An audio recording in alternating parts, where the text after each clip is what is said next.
This is the EYT Media Network.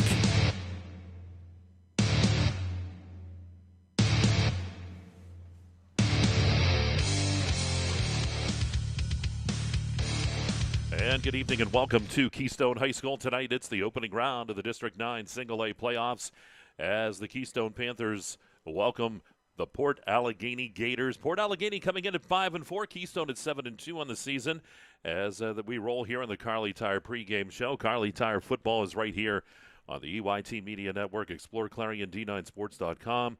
And while we have a chance tonight too, congratulations go out to the Keystone Lady Panthers last night, the AA volleyball champion, as they celebrated down at AC Valley High School. And kudos, too, to Red Bank Valley. Fantastic season out of those Lady Bulldogs. That was a fun one to call last night, but tonight we turn our attention to football, Governor, and it should be a good one between these two. Keystone, earlier in the season, was able to knock off Port Allegany in Week 2, 36-30.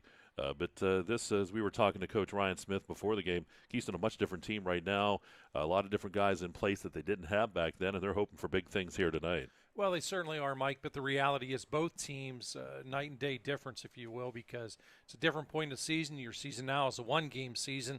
Certainly you have to come in and take care of business. Of course, a lot of things different about that ball game. Again, you touched on it briefly. A number of different players were out for Keystone. You've got some guys back. Obviously, you're going to prove to be a big difference in this one. But field conditions, not so much the field. I shouldn't say the field conditions. I should say the atmosphere. It is much cooler.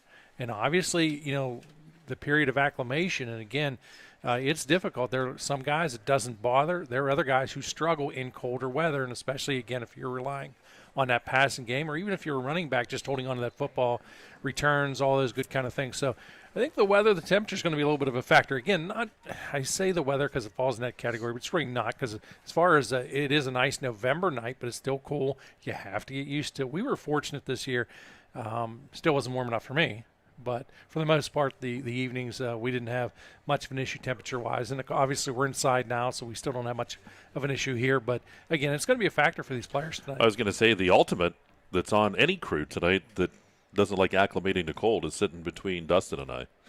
No question about that. And there's a reason. Again, not that I'm counting 25 more months, 5 more days. I will not be forced to sit like this. How's that sound? Well, I don't know.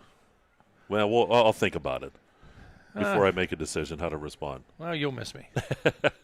All right, we're going to take our first time out here on the Kerle Tire pregame show. When we come back, we'll go inside the game. We'll take a look at that. We'll go around D9 later. Governor's Keys coming up. That's what the entire district waits for. They want to hear those keys to the game. They are right there glued to the screen as we'll go to that later on. Field conditions, weather, it's all coming up. And that's part of the Kerle Tire pregame show tonight. Port Allegany is here at Keystone. We're on the Kerle Tire pregame show, part of Kerle Tire High School football. It's right here on exploreClarion at D9sports.com. Red Bank Chevrolet, the area's #1 Chevrolet dealer and Clarion County's truck headquarters. So if you're in the market for a new or used Chevrolet car, truck, or SUV, go to Red Bank Chevrolet, 500 Broad Street in New Bethlehem, or online redbankchevrolet.com. Skilled staff at Red Bank Chevrolet is ready to meet all of your automotive needs. If we don't see you today, we'll see you at Red Bank Chevrolet. Our community needs its local businesses. Let's put unity back into the community. Let's all unite to support local business. Butler Health System, proudly standing with our local businesses. Your choice matters. When the time comes, choose local. Let's all unite to support them and the other local businesses in your community. It's important because when local businesses thrive, communities thrive. We're here, making it safer to save today. As we all adjust to the new normal, shopping for furniture is a little different. That's why our team wears masks and goes the extra mile while delivering in your home. It's why our website is so informative, enabling you to buy online or by phone. That's why we limit shoppers and offer special hours for our at-risk neighbors, first responders, and healthcare professionals. Your waiting is over. Let us help you save safely today. J Trailers and Equipment Sales on Route 66 in Shippensville is your one-stop trailer shop for all things trailers. J&J stocks over 70 trailers at a time of all shapes and sizes, including enclosed cargos, equipment haulers, utility trailers, tilt trailers, and dump trailers. Reputable brands include CarMate, Sport Haven, PJ, Liberty, and Wells Cargo. If you are looking for the most dependable trailers on the market, backed by the industry's best warranty, choose J&J Trailers and Equipment Sales. Trailers that work for a living. Hey Julie, nice deck. Did you get that at Tio Nesta Builder Supply? It's Tio Nesta Builder Supply, and yes, Dave, I did. Wonder if they sell siding and roofing at Tio Nesta Builder Supply. It's Tio Nesta, and yes, Tio Nesta Builder Supply has that too. Come on, Dave. You've never been there? They have 2 showrooms for anything home improvement. Mom got a custom kitchen there. Bill down the street got the materials for his garage. They have this awesome website, www.tionestabuilders.us. You can buy online. They really have everything for the home. Wow, I'm heading over to Tio Nesta. I know.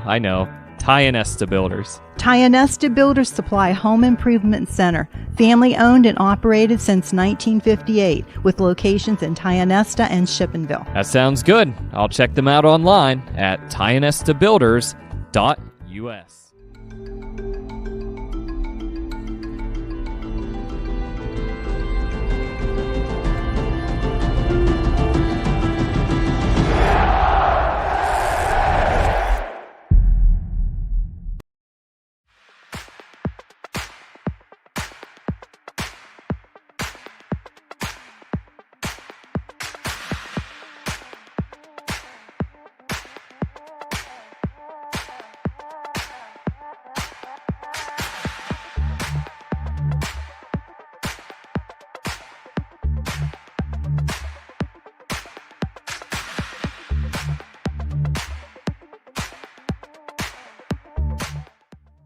You're locked on to the EYT Media Network.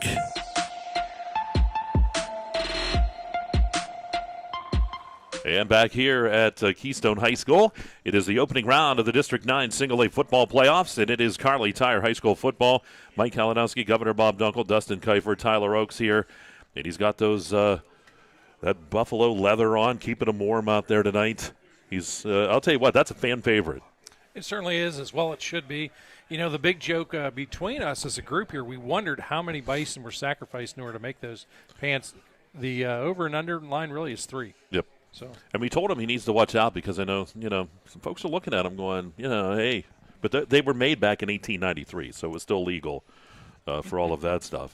We're going to go inside the game now tonight. It's brought to you by All Seasons Temporaries. As tonight, Port Allegany comes in here to take on these Panthers of Keystone. And when you look at Port Allegany, this is a team at 5-4. Dropped that decision 36-30 to Keystone earlier in the season. They're led by their quarterback as Evans. And Evans on the season, 107 for 92, Bob. 1,600 yards. He loves to fling that ball, but 11 touchdowns but 9 interceptions. And they have some good guys behind running the ball, too, with Moses and Archer.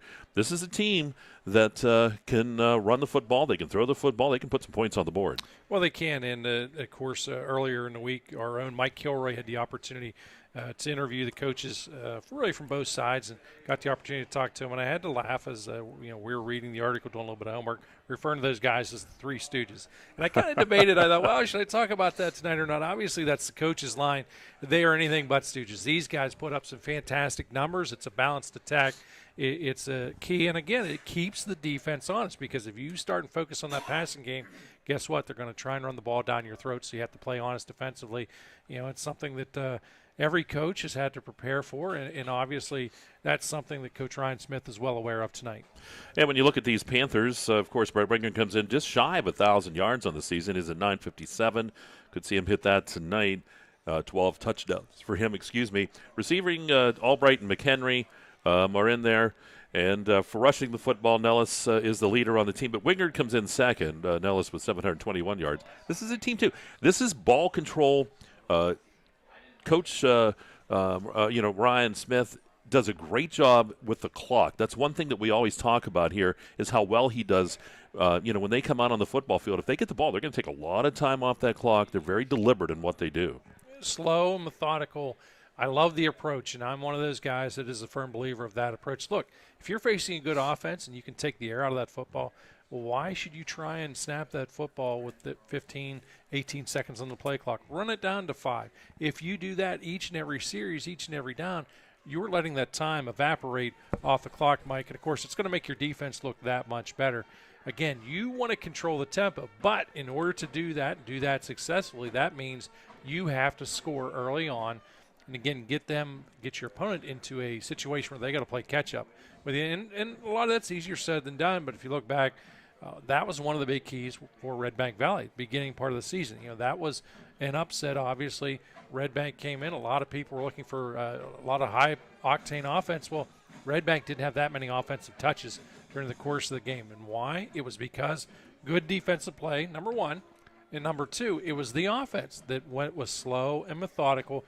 Made plays when they had to. They were able to extend the drive and have success. And it's not always about just because you don't score on a drive doesn't mean it wasn't successful. Sometimes you got to change field position. Sometimes you just want to eat clock time. And that's what they've been able to do, not just in that ball game, but throughout the bulk of the season. And I want to tell you, too, scrolling will be at the bottom of your screen tonight. We'll have scores at the bottom of the screen, the Zocro Motors scoreboard. So it's going to be there. It'll be from time to time. It'll be off and on as we get updates. It'll scroll for a while. We'll get our updates. It'll be back up there. So I'm sure Pat Kerle and touchdown Billy Kerle are at home smiling right now going, there it is. I actually just found out prior to the start of the game they're going to be in Florida. But they're going to check and make sure that it was done correctly. Well, because if it wasn't, they know where Dustin Kerle lives. Well, if it's up to Billy Kerle, he's going to be checking all the time. And if it's not there, we'll be getting a text message. But again, that we went inside the game. It's all brought to you by All Seasons Temporaries. We'll go around District 9 while the Governor's Keys all coming up. We'll take another time out. And tonight it is Port Allegany here at Keystone. It is the opening round of the District 9 Single A playoffs. Kearley Tire High School football, folks. It's live here on Explore Clarion and D9Sports.com.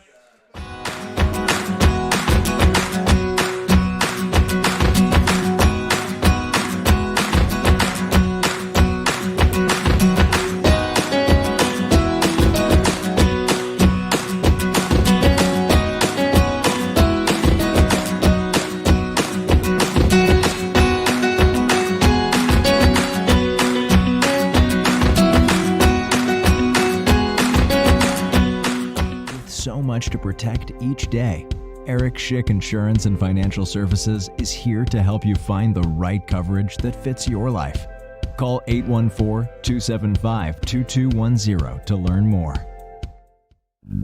Zocro Motor Truck Sales in Clarion is an international Diamond Ed certified service department. As one of only 276 such shops in all of North America, you can be sure that when your medium or heavy-duty truck needs service, the job will be done correctly at Zocro Motors. Our work is guaranteed nationwide at any international truck dealer, and our parts and service prices can't be beaten. Our technicians are factory trained and factory certified. Don't trust a shop that just thinks that they can make repairs. Come to Zocro Motors Diamond Edge Certified Service Department. If it's maintenance you need, click ZocroMotors.com or call us for a quote on those jobs too. Our prices are great. Best of all, you know the repair is done right and it's guaranteed.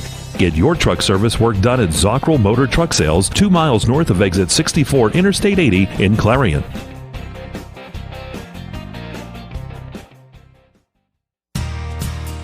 Oaks Building Supply is dedicated to providing quality building products to the community. You will always find what you need for your home improvement project and get great advice on how to do the job at Oaks Building Supply.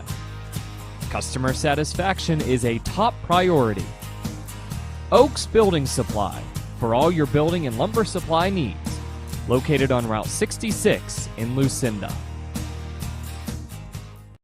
Clarion Forest VNA believes the emotional and physical well-being of a patient is enhanced by the patient receiving care in the familiar surroundings of home. Their staff of caring professionals work closely with physicians to administer quality care to meet the needs of each individual. As a pioneer in home health care in Clarion and Forest County, Clarion Forest VNA continue to grow to meet the community's need for in-home care, offering many different services and programs to meet the patient's need. Clarion Forest VNA, located at 271 Perkins Road in Clarion. Call us toll-free at 1-800-262-2118. He's on the 30.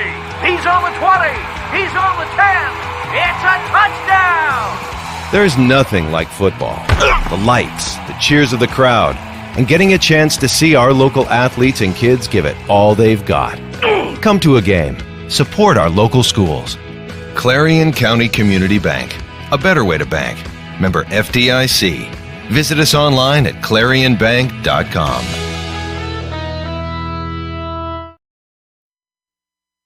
You're locked on to the EYT Media Network.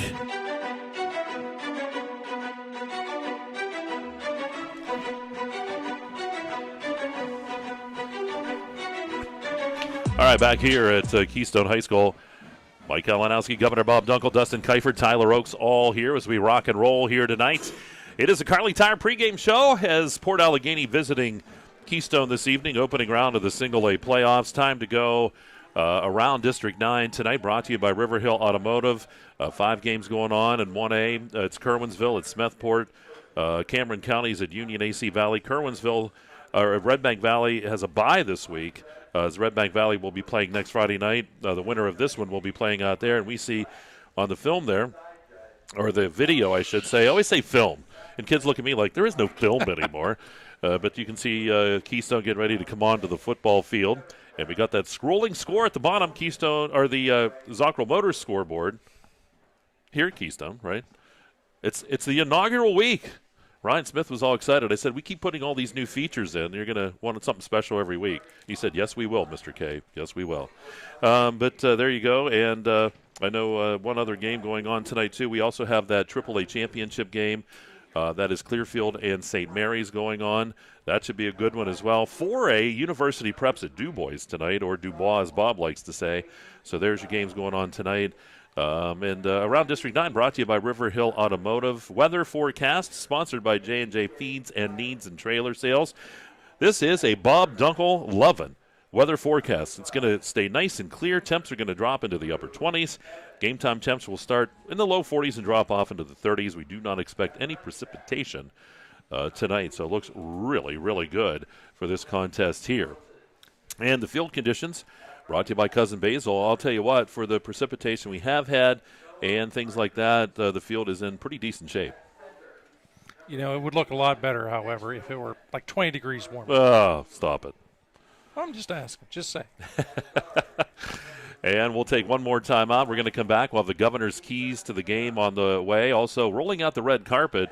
We do want to thank all the folks here at Keystone High School, Bill Irwin, and all the crew, always taking great care of us. And that's sponsored by, again, McMillan's Carpet Outlet, located near Clarion. So they always take great care of us and just fantastic folks over here at Keystone. All right, we'll take that time out. We're going to come back. Governor's keys are coming up, folks. Get on the edge of your seat. Get ready. It's all coming. And it is the Kerle Tire pregame show, part of Kerle Tire High School football. It is Port Allegany here at Keystone, and you're watching us live on exploreClarion and D9Sports.com. Locally owned and operated, Hager Paving of Strattonville provides a range of services: hot mix asphalt, cold patch asphalt, tar and chipping, and seal coating. Hager Paving's reputation in business is based on customer service, referrals, and your satisfaction. Serving residential, commercial, industrial, and local municipalities throughout Western Pennsylvania, exceptional service, exceptional quality. That's Hager Paving of Strattonville. Call 814-764-5080. That's 814-764-5080 for Hager Paving. One of the biggest risks to your future could be running out of money during a longer than expected retirement. Many people have not yet taken the time to determine if they will have enough assets to last throughout retirement. Our Retirement Income Evaluator can help you develop a roadmap and actionable recommendations. To learn more, stop by our office located at 162 South 2nd Avenue in Clarion. Give us a call at 2223-9990 or visit JannyClarion.com. Janney Montgomery Scott, LLC, member NYSE, FINRA, and SIPC. Whether it's your ATV, your camper, plenty of room, keep it coming, your boat, keep dumping water, me boy, or whatever your big kid toy may be, make sure you protect it. Carrier Insurance Agency will help establish a policy to protect your ATV, camper, boat, motorcycle, or any auto insurance coverage you may need. Receive your free quote at Carrier Insurance Agency in front of Tractor Supply in Clarion or CarrierInsuranceCares.com. Dubrook, a proud member of the M&B Group, is the right choice for your next concrete project. Specializing in decorative concrete products, precast concrete products, gravel, and stone delivery. Dubrook has what you need to complete your residential or commercial project. With locations in Clarion, DuBois, St. Mary's, Butler, and Evans City, Dubrook is ready to offer their professional help as your ready-mix supplier. Call 1-844-DUBROOK today. You're listening to the EYT Media Network.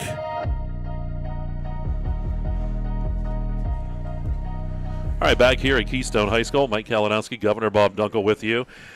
Dustin Kiefer, Tyler Oakes, and we're in the Carly Tire pregame show. Port Allegany is here at Keystone tonight, and it's time now for the Governor's Keys to the Game. They're brought to you by Kerle's Kitchens. We'll see if we can get them in here before we get the national anthem. And Bob, looking at both of these teams, what do they need to do to come out with a victory here tonight? Well, for Port Allegany, Mike, I think it's important to get that offense rolling early. You want to control the flow of the football game.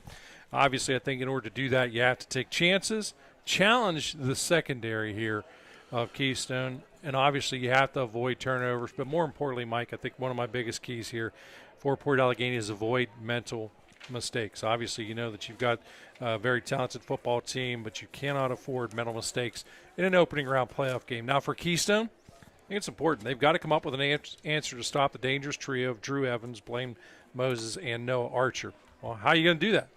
Slow the tempo down to a crawl, and this is going to limit opportunities for that trio. I think it's important. The return game has got to come up with some big plays. They've done that throughout the season, so that's nothing new for Keystone. I think the defense obviously needs to rise to the occasion, and it's all going to start with the play of that defensive line. And finally, you've got to keep your offense in manageable down conversions. In other words, you can't be in a 3rd and 12, 3rd and 10, 3rd and long situations. You know, same way with second down. You can't be 2nd and 8. You want to be in, again, manageable downs because it's going to make the play call selection a lot easier. It's going to be easier, again, to control the tempo of the ball game. And here we have our coin toss, the ceremonial coin toss, Bob's favorite part of the ball game. Should be completely eliminated, so if anybody is looking for a good idea to submit to the PIAA, say, hey, let's eliminate this ceremonial coin toss, let's just go to business. Bob says it every week, but then he goes home and goes, it was really cool. He says to his wife, I really enjoyed that. First off, that would be a 5-minute conversation with my wife I'll never get back because she would say, why are they tossing coins? Anybody who knows my wife realizes she does not have any interest whatsoever in sports. Again, we do want to thank Kerle's Kitchens, though, for those Governor's Keys. Got to get that back in there. And we're getting set to see who will get the football to start. I will tell our listeners out there, obviously you see these commercials on during the course of the football game. Remember, that's what pays the bills because obviously this is not a production that is certainly done for free. A lot of costs associated with it, of course, including the playoffs. And Mike Kalinowski's salary is probably the biggest expense that we have. It's going to be, and it's going to go up. So I don't know what you guys are going to do. Well, we haven't got one to begin with. We're just riding along in your coattails, partner. Port Allegany is going to win the toss. And the Gators are going to elect to receive the football. They're going to take it. That's also Bob Dunkel. I wouldn't do that, but everybody has a different idea about that. Yeah, they do. And sometimes maybe a coach is very confident with his offense. And, it comes down to numbers. And sometimes they feel that's the way to go. Again, personally, we've seen obviously where that's worked out a lot of times. But, again, my personal thought is get the defense out there. Let those guys get the first hits in. Try and stuff that offense that you're facing with their first opportunity of the football. Get the ball back on a short field. But, again, that's why I wear a headset. And I'm on the broadcast booth, not coaching on the sideline. Just awaiting here the national anthem coming up at Keystone High School. The players are ready. We'll get the announcement coming up from Fran Nesta here momentarily. Ladies and gentlemen, would you please stand as we honor America with the Panther Marching Band presenting the Star-Spangled Banner.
we go, the national anthem here at Keystone High School.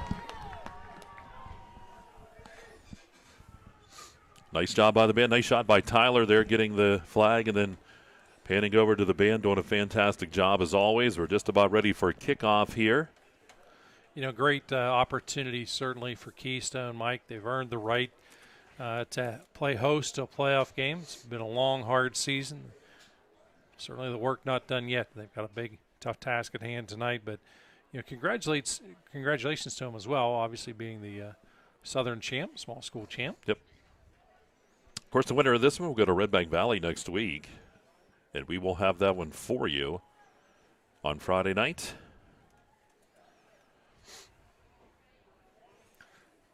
Players getting a few last-minute instructions from the coaches. Port Allegany all set up already for that return. Now I can see Port. It's going to be difficult to read numbers tonight. We got those lighter orange. Is that 20? Yes, sir. And that would be Noah Archer. Back deep. And I'm surprised a lot of times the officials will come over and say, hey, the return team's ready to go. Gentlemen, let's get underway.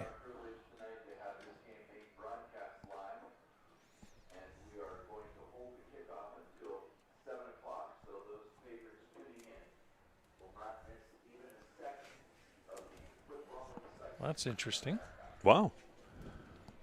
Usually they tell us what's going on. And tonight they're going to hold until right at 7 o'clock. And we just want folks to know, we didn't ask. That was just something that Keystone did here. Fantastic.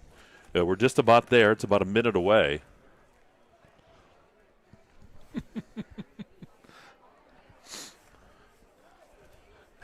Everyone's looking up here going, are we holding things up for you guys? No, just go ahead. We're ready to go.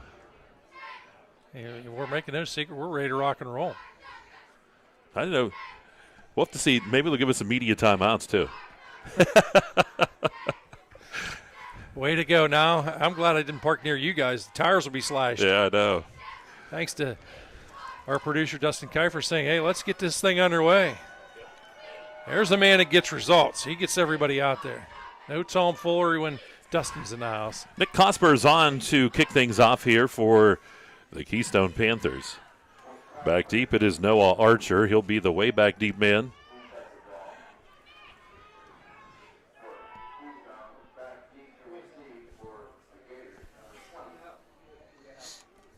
We've done this so long instantly. When you think of color scheme, you think of another school. Obviously, I don't know about you, Mike, but I think of the old Clarion uniforms. Yep.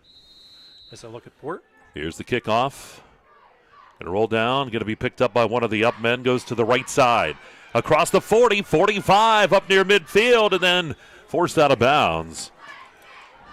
Yeah, nice job there by Isaiah Wiley on that far side. Wiley heads up play with that football. Excellent field position.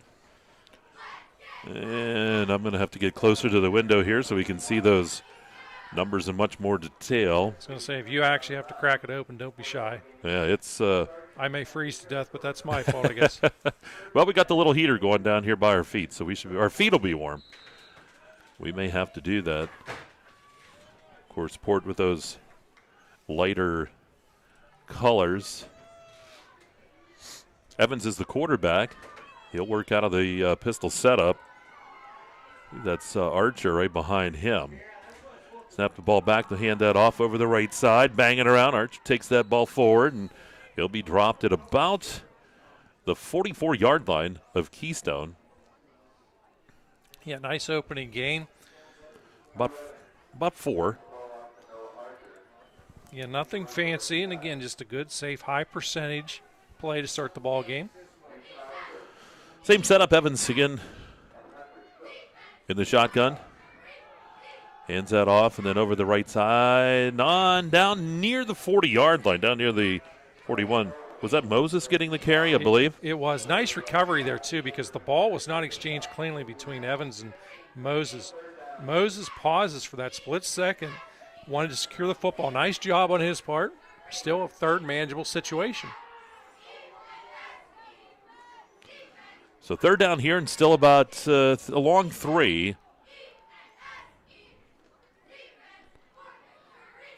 Everybody checks the play selection on the armband.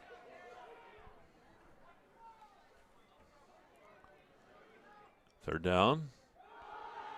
Ball handed off over the left side. That's a first down carry. That will be Moses getting the carry. He'll take it all the way down to the 35-yard line. Give him 6. That's a first down.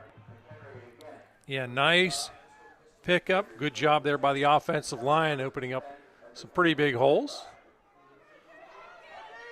Just underway here in the first quarter. First quarter is sponsored by Clarion Forest VNA. Evans again in the shotgun. Well, more of a pistol setup is what it looks like. Going to give that to Moses over the right side. Here's Moses trying to turn the corner. He's going to be hit. Very short gain. He'll be stopped for what looks like about 1, maybe 2. Yeah, they were just unable to seal that outside, so Moses limited to just a couple. Yep, 2-yard pickup. They're going to put it down near the 33-yard line. Second down here and 8 for the Gators of Port Allegany. Opening drive as they work right to left on your screen. You can see, we talk about Keystone taking their time, being a little slow and deliberate with the play selection. Seeing the same thing here out of Port. Evans takes the snap, now looks to throw, fires the football. It is caught, left side, and coming up with the catch, that was Archer. Archer with the catch, and it's shy of the first down marker. They need to get down closer to the 20. That'll be a gain of about 6, make it 7. Third down here and 1. You got to be thinking, if for some reason you can't convert here, you got to be thinking obvious 4-down territory. So third down and 1, the ball just shy of the 25-yard line. Port Allegany tries to keep the drive alive. Evans hands it off to Archer. Big hole over the right side, and Archer stumbles, or else I think he might have been gone. That is down inside the 15 to about the 14-yard line. Big gain of about 12. Now, one of the keys, Mike, you could kind of see that setting up. That was going to be a run to that right side.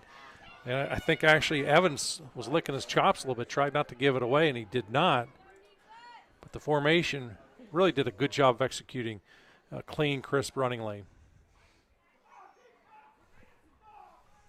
Here we go, Port Allegany now, 1st and 10. That's an Allegany Grill first down, and they are in the Dubrook red zone. Ball at the 14-yard line. Handed off, that's Archer again over the right side, banging his way. It's down to about the 11. That's a pickup of about 3 yards.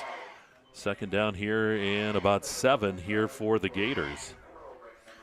And talk about balance. Moses checking in with 11 yards, 19 yards out of Archer. And, of course, Evans is 1 of 1 for 7 yards on this drive.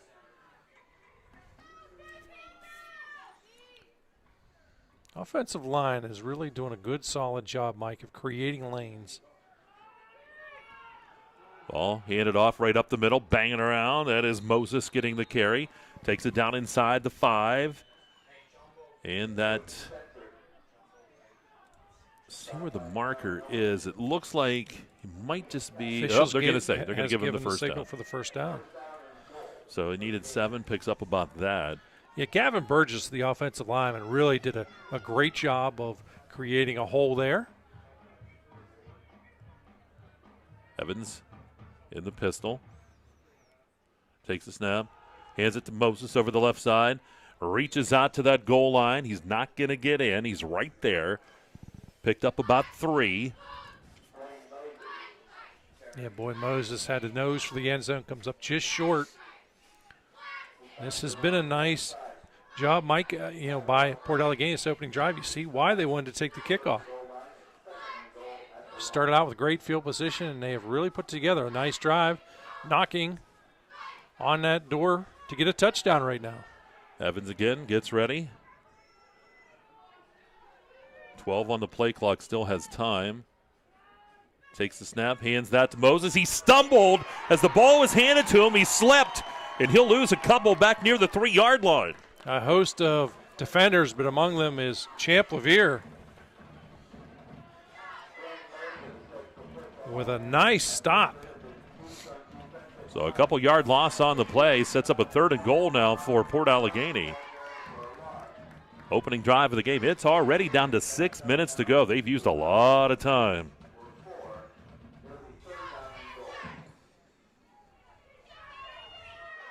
Evans again.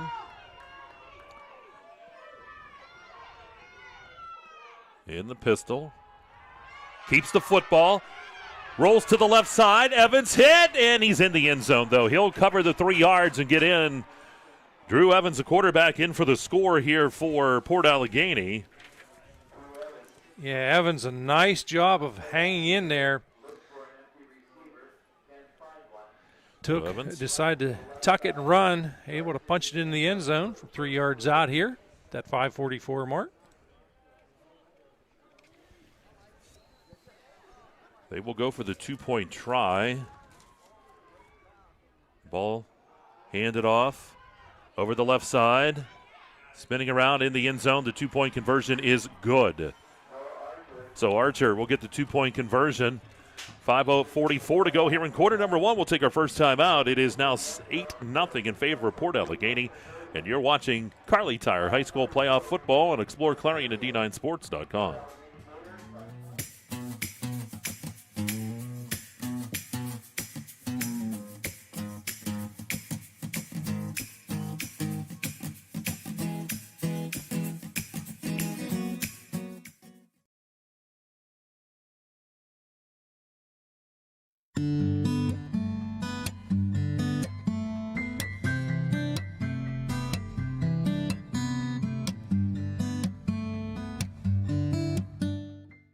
Beverage Air, a leading manufacturer of refrigeration equipment for over 75 years, is currently hiring for immediate openings in our Brookville facility. For more information or to apply, visit beverageair.com/careers. T Media Network.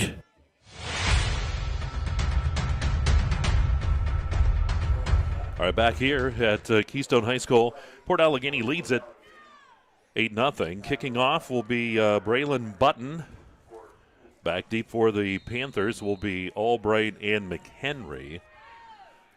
Yeah, really got to credit Port's offense with a long, sustained drive. They kick it short. And it's back across midfield and dropped at about the 46-yard line of Port Allegany. The ball was kicked short. Keystone takes advantage. Yeah.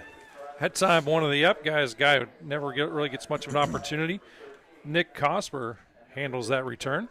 Yeah, Cosper also the kicker. Yeah, normally, if you wear 72, you're not going to be running with the football very often. But he does a nice job. Great field position. Quarterback is Wingard. Wingard and Nellis will be in the backfield with Wingard. He'll be just off to the left of the quarterback. He's going to pitch that out to Nellis. Here's Nellis looking for room over the left side. He's going to be tripped up and dropped. He'll lose a couple. Yeah, make it just one. They're going to push him back to the 47-yard line. Sets up a first down or second down here in about a long 11, short 12, whatever you want to look at. Ball right around the 47-yard line. Yeah, good job actually stringing that one out. Was Port. Port used a lot of time in that drive, took it all the way down to 5 minutes and 33 seconds. Two very similar teams. Wingard looks to throw, pocket collapses, steps up, he's hit! Wingard's dropped, he's sacked on the play. He'll be dropped back across midfield at the 49-yard line of Keystone. That'll be a loss of about 4 on the play. Yeah, that time I think Wingard wanted to look a little bit deep and unfortunately ran out of time. Creates a third and very long situation. Yeah, third, roughly 15, maybe 16 is what it looks like. Third and long, brought to you by Luton's Plumbing, Heating, and Air Conditioning. So Keystone thought they were going to have a real good field position. They had it to the 46 of Port, but it's been backwards ever since. Twins on each side for Wingard out of the shotgun. It's third and 15 for the Panthers. Wingard looking to throw again. Stepping up. Fires the ball downfield. He's got a man. It's caught in stride, and it's going to go for the touchdown. Xander McHenry. How about that? 51 yards. You know, Mike, I think that was a play very similar to what the other sack took place upon. As they go coast to coast. Timing was picture perfect. Just like that, we've got an 8-6 ball game.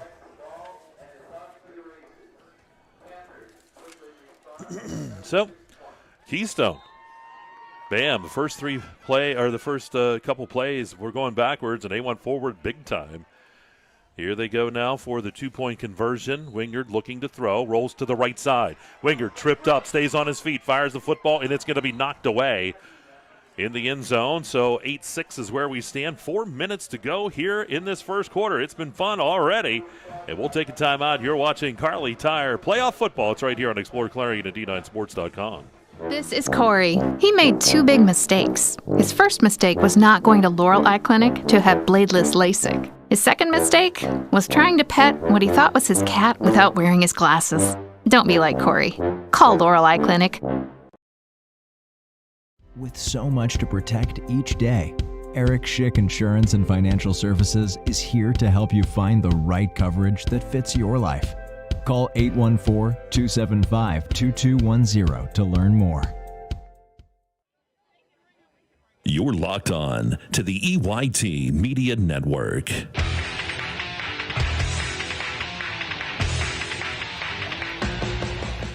All right, back here at Keystone High School. Crowd electrified by that big 51-yard touchdown pass from Wingard to McHenry. It is Cosper on the kick. Archer comes up to take it. He's out across the 30. Makes a cut. 35, 40. Breaks another tackle. 45. Midfield. And then out of bounds at about the 45-yard line of Keystone. That young man has a set of wheels. There's no question about it. Archer very elusive on that return. Not a ton of daylight. Still made an awful lot happen. Excellent field position once again for Port. So the Gators get set to go here. I think we'll see a lot of the same. You see Archer, though, split out with the trips off to the right side. Moses is in the backfield. We'll see if Evans tries to sling this one. I'll tell you what, it would. I'd just stick right there with Moses and Evans. I would stick with the run game, Mike. You're creating a one-on-one situation. Challenges the defense to make a good, solid tackle. Maybe even try a little bubble on the right side. We'll see. Ball to 45 of Keystone. Port Allegany with the football. They're going to hand that to Moses. Here's Moses banging up the middle, and he'll get close to 5. They're going to say, we'll give him 4. He'll be stopped at about the 41-yard line. We're seeing a new feature right now, as the Zocomotor scoreboard is going to be rolling across the screen. So you don't have to text us anymore and go, what's the score? Moses in the backfield trips off to the right side. Single receiver off to the left for Evans, who's back in the shotgun formation. Second down here in 6. Looking to throw, fires the ball, and it's going to be incomplete. Tried to get out there to Peyton Stiles, his intended receiver on the right side. Yeah, I think Evans just lost the handle on that one because ball was low. Didn't get the traditional zip you would see on a pass. It's easy enough to do. And again, a little bit, Mike, I think the cold contributing to that one a little bit. Remember, this is the coldest that either of these two teams has experienced this season. Yep. Again, same setup. Trips to the right, single receiver off to the left. Moses is the sidecar left for Evans out of the shotgun. Hands it to Evans. Or Moses, excuse me. And Moses will take it 6 yards, almost 7 for the first down. Give him 6 solid ones. As he goes down to the 35-yard line, they'll move the chains. That's an Allegany Grill first down. Yeah, Moses now with 28 yards of the ball game. That's his 8th attempt. 14 offensive plays, Mike, out of Port so far here in the opening quarter of play. We talked about Ryan Smith and his ability to control the clock. Port is right there. I mean, they're using all kinds of time. They're taking their time. We're already down to 2:45 in quarter number 1. 8-6 the score. Here's the handoff. And Moses gets the carry again, takes that inside the 30 down near the 29-yard line. That's a gain of 6, second down here and 4. And Moses, once again, very methodical. Nice chunk of yardage. Again, this is where you want to be as a coach in these second manageable situations. Moses and Archer in the backfield this time. Evans again in the shotgun formation.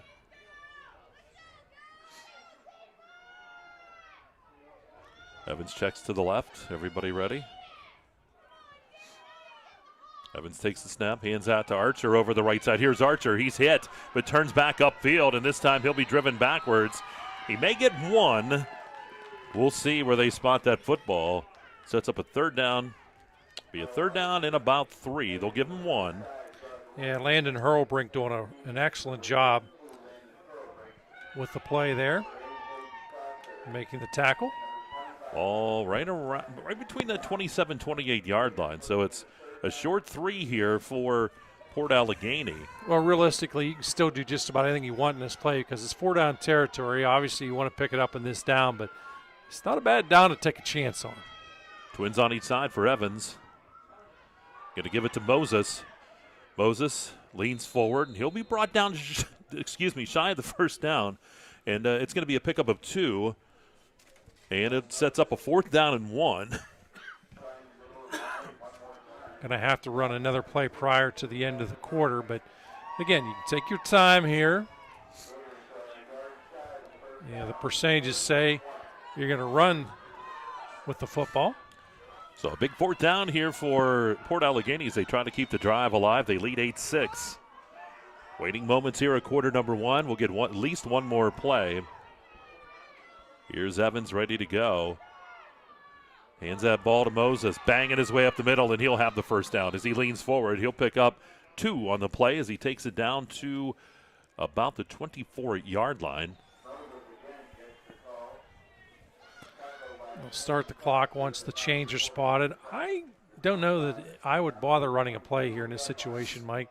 You may want to use this as a glorified timeout. Check with the coaches on the sideline. Looks like that's what they're planning on doing. Yeah, maybe. They check with the wristbands down to 8-7. What a great shot 6. as you can see the steam coming off those players. And they're not going to snap it. That'll be the end of the first quarter. It's 8-6 as Port Allegany leads Keystone. And we'll take a timeout. Quarter number 2 is on the way. You're watching Carly Tire High School playoff football action right here on ExploreClarion and D9Sports.com. No matter how cold it is outside, you can keep warm and toasty inside with a built-in-the-USA super efficient furnace from Luton's Plumbing, Heating, and Air Conditioning. Affordable, quiet, and reliable. You can count on your furnace from Luton's Plumbing, Heating, and Air Conditioning. Located in Parker, Emlenton, and Clarion, UFP Parker LLC is currently hiring for several skill levels, including general labor, assembler, and forklift operators. For more information, visit ufpi.com/careers.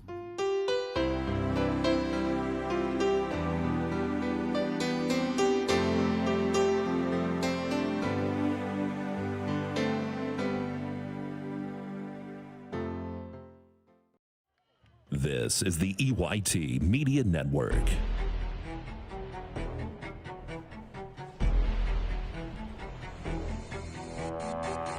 All right, back at Keystone High School. Mike Kalinowski, Governor Bob Dunkel, Dustin Kiefer, and Tyler Oakes all here. And it is 8-6 as we go to the second quarter. Second quarter is sponsored by Hager Paving of Strattonville. What we're seeing, Mike, take place here, Port Allegany, an outstanding job. Only attempted 2 passes. They're having a lot of success running that football on the ground, and it's really been Blaine Moses leading the way, 38 yards, 20 yards out of Noah Archer. But they're coming off of a converted 4th down attempt, so it's 1st and 10 for them once again here to start quarter number 2. Evans out of the shotgun, or that's the pistol set up again. Single receiver out to the right, Moses and Archer in the backfield. Ball handed off. Here's Archer with it. Archer bangs around, and he'll be dropped just shy of the 20-yard line. Give him about close to 4. Yeah, Archer now 24 yards thanks to that carry. Landon Hurlbrink again on the tackle. Called his name multiple times tonight.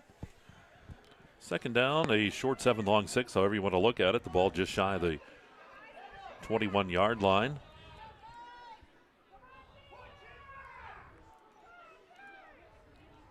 And Evans again. Hands it off to Moses. Moses is hit and dropped. Short gain. Gets close to the 20. Gets about 1. Not quite, but about. So from the 20, it's a third down here, and still about 5.5 is what they need. And Bob said before, too, this will be 4-down territory for them. Yeah, I think it's a great down here to pass. Obviously, you've got trips on that far side. Archer's on that left side. Moses is in the background. You hear the crowd getting into this one at Keystone. Here's the handoff. Gives it to Moses. And Moses has stood up in the middle. Just gets to the line of scrimmage. No gain on that play. Yeah, I think oftentimes you'll hear me say, well, it creates a one-on-one by spreading everybody out. It did, but credit the down lineman for being able to make that play. A good solo tackle. 4th down and 5. Trips left, single receiver right.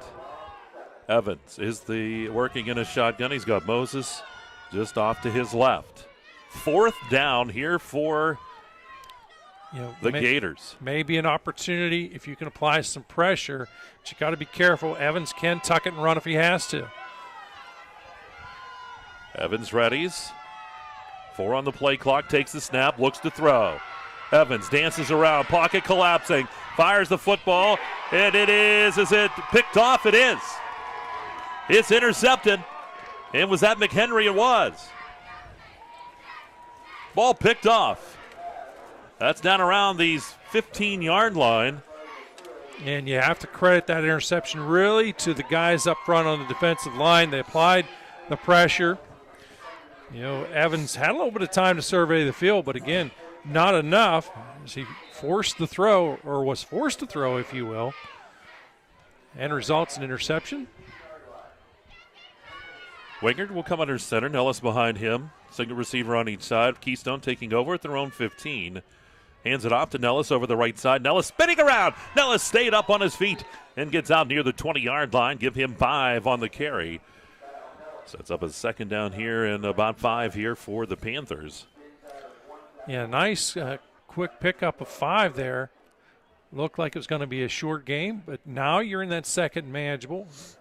I should start to use the phrase second desirable, because really that's what it is. It's a desirable place to be.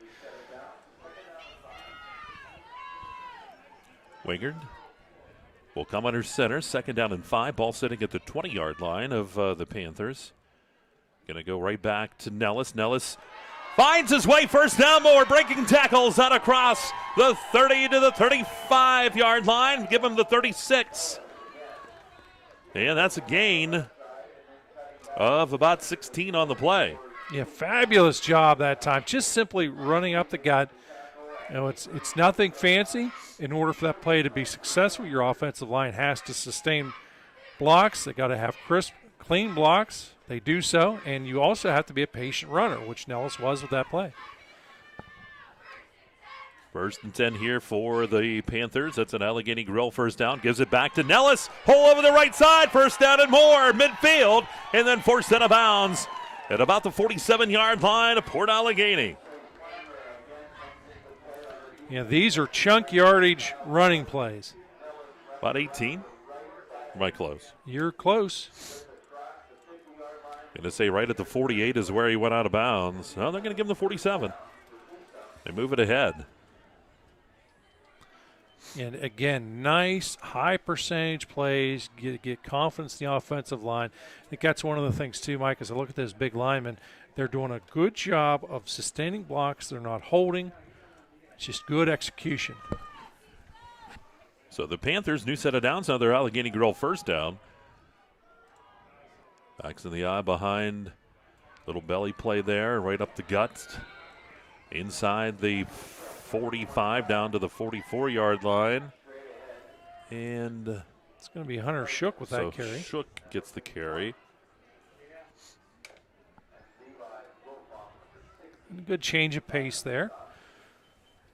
Shook Again, nice little chunky yardage there, about 4. Backs get in the eye behind Wingard, who comes under center.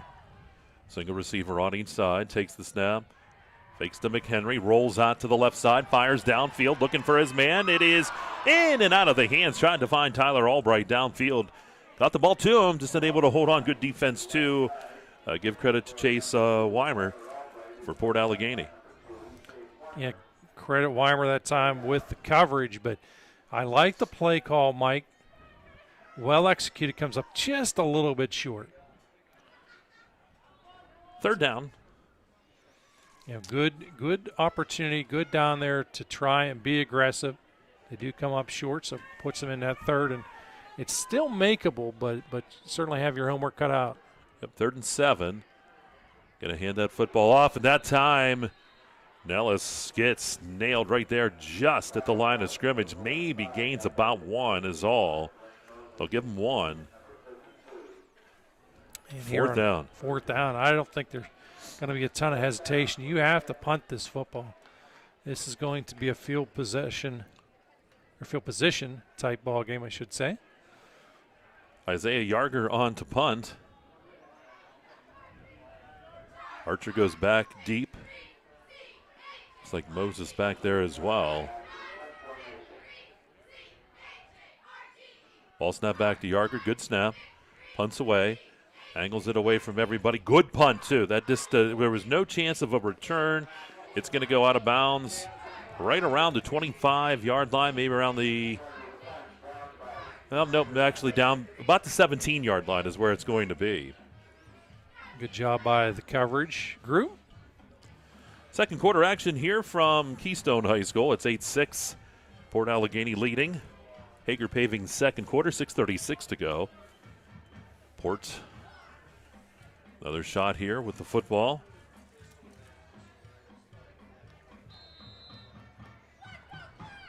Archer and Moses will be in the backfield with Evans. Those are the go-to guys.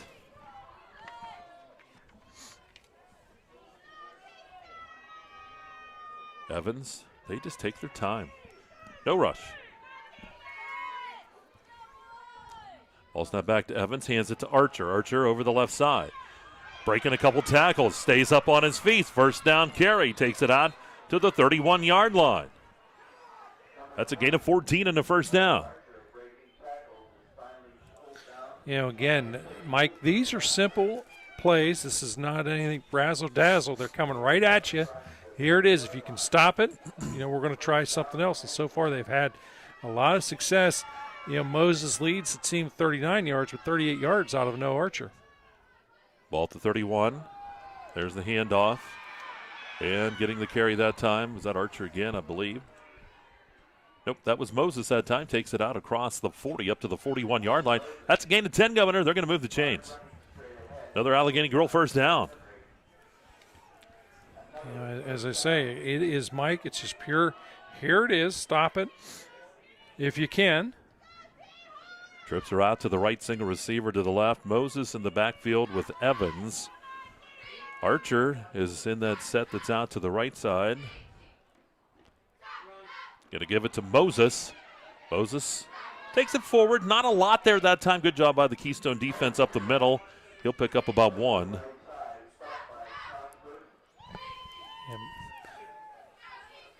Good opportunity there. Good example of sportsmanship, Mike.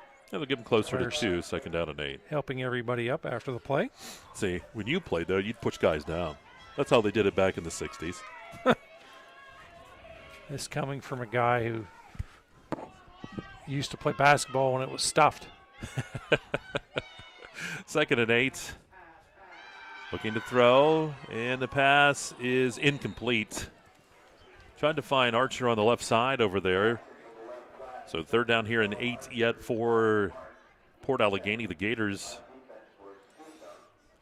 Yeah, and you know, again, that's Evans doesn't seem like he's gripping and got a solid grip on that football tonight. Not sure if the cold is indeed a factor. Ball near the 44-yard line. It was at the 43. I don't know how they gained yardage there, but that's okay. Evans takes the snap. Hands that off to Archer. Archer busts to the outside. He's got it. First down, 45-40, 35-30, 25. And finally forced out of bounds here on the far side, on this near side of the football field. Thought we might see a hold. The official didn't feel it was one. There's a replay on that when you can see him right around the corner. Stayed in bounds, kept his feet in there. Looked like you tiptoeing down the sidelines.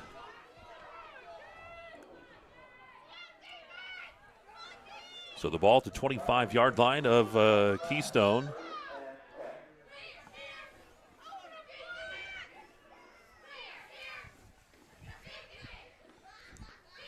I love the slow, methodical approach.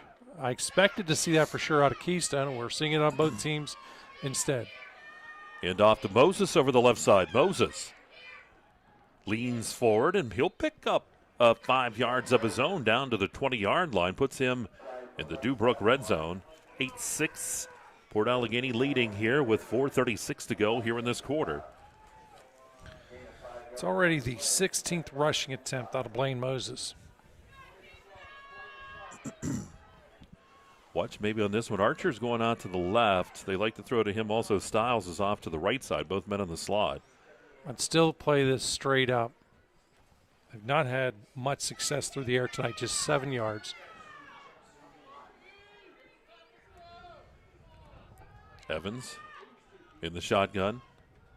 Moses in the backfield with him, sidecar right. 6 on the play clock. Swing pass. It is caught by Styles. Styles tries to stay up on his feet and does, and finally dropped. Short gain. 1 or 2. Really, it's only about 1 to the 19-yard line. So 3rd down here and 4.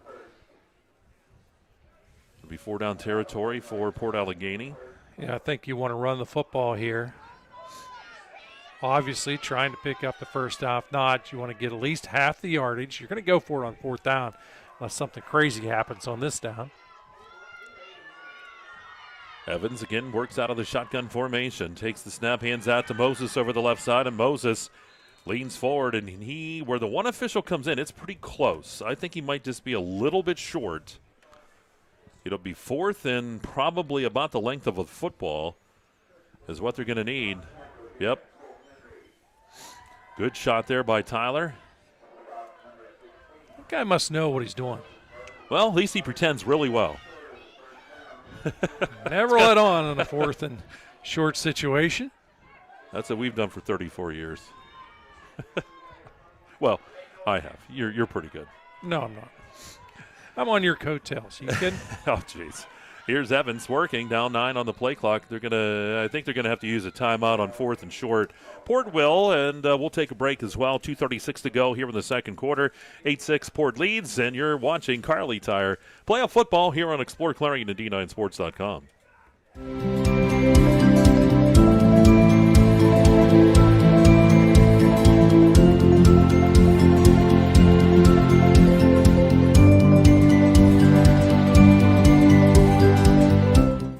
Hi, my name is Jason, and welcome to Sweet Basil. Come on in.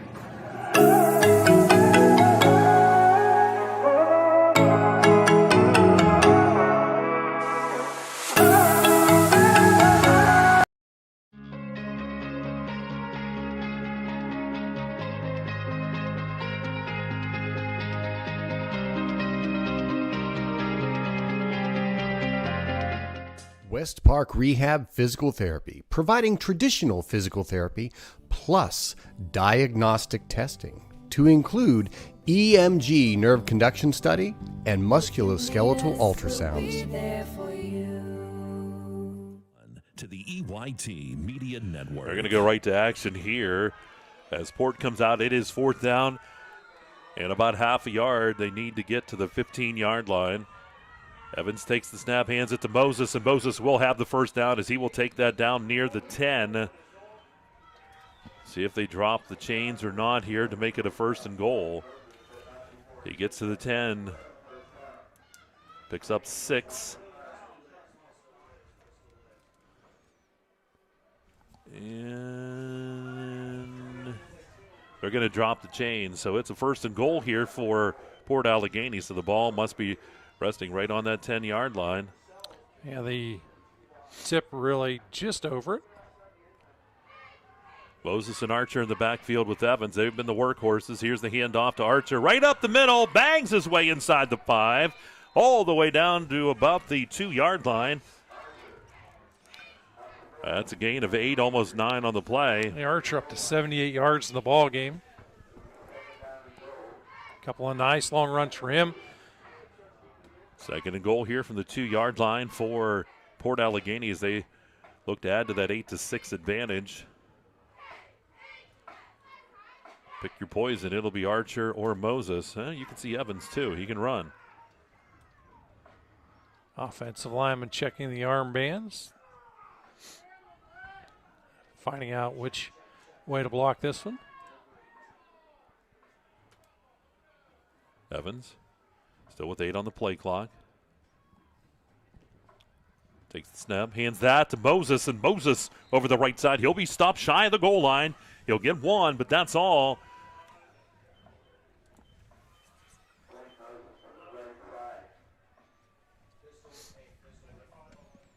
Mike, we're down under a minute. Wow. This game just flying. Both these teams, ball control, and boy, Port really taking advantage of that. This is old school football, and again, just milk the time down. There's no need to hurry at all. 3rd and goal from the 1. Pick your poison here out of the backfield.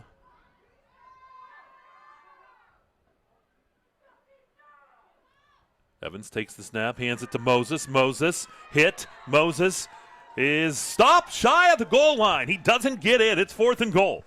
Mike, that play is created because of the high snap. Now we're down to 17 seconds. I would think we'd see a timeout here out of Port. You can't take him with you. They're going to let this roll down probably to under 5 till they take the timeout.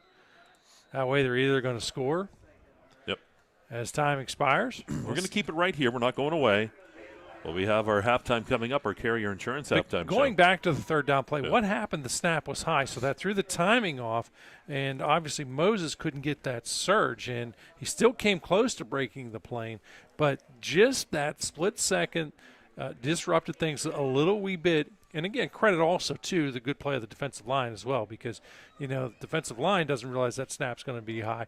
But it bought them just enough time to surge forward and prevent that touchdown from taking place. At all levels of play, it is so difficult to stop a ball carrier from a yard or less, but especially this level here, Mike. But again, credit those guys on the defensive side of the football field for making a play. And right now, Port, this is coaching 101. There's 2 ticks on the clock. You're either going to score here and go up, or if you don't, it's no harm, no foul. You're going to head to the locker room either way. You're still are in the lead in this one. So 4th down.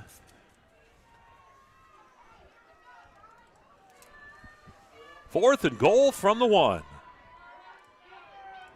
Evans in the pistol setup. He's got Archer behind him. To his left is Moses. 4th and 1. 2 seconds to go. Hands it off to Moses. No, keeping it is the quarterback, Evans. He's in for the touchdown. Boy, he had everybody fooled. I thought Moses was going to take it, but Evans takes it in for the score. No time on the clock. Yeah, nice play. I was expecting it to go to the left side because the spacing in between the center and guard was a little wider than the previous play, and usually if you're doing that, you see an angle that you want to take. So the 2-point try coming up. This is a big one here. Ball snap back. They're going to go right to Archer. Archer tripped up. He doesn't get in. He does not get into the end zone for the 2-point conversion. So that makes it 14-6. We'll see it here. Saw that direct snap right to Archer. Wow, it's that close. So that makes it just a 1-score ball game. And the 2-point try no good. And that ends the first half here with Port Allegany leading Keystone by the score of 14-6. We'll take a break, and we're going to come back and get started on the Carrier Insurance halftime show momentarily. And here at halftime, again, 14-6 in favor of Port Allegany. And you're listening to Carly Tire, District 9 Single A playoff coverage. It's right here on Explore Clarion at D9Sports.com.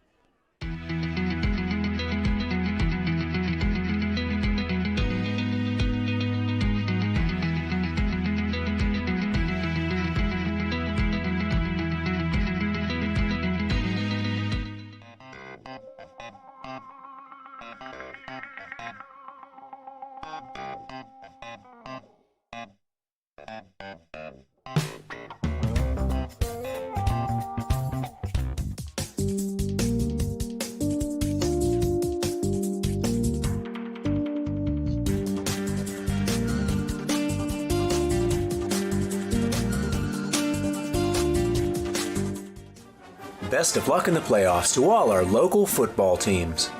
From your one-stop car, truck, and SUV dealer, Clarion Ford, Chrysler, Dodge, Jeep, and Ram. Visit us on Main Street in Clarion or start online at ClarionAuto.com. Enjoy fabulous fine dining in a casual, elegant atmosphere at the Allegany Grill in Foxburg. Take in the breathtaking view through the windowed walls or dine on the patio overlooking the always changing Allegany River.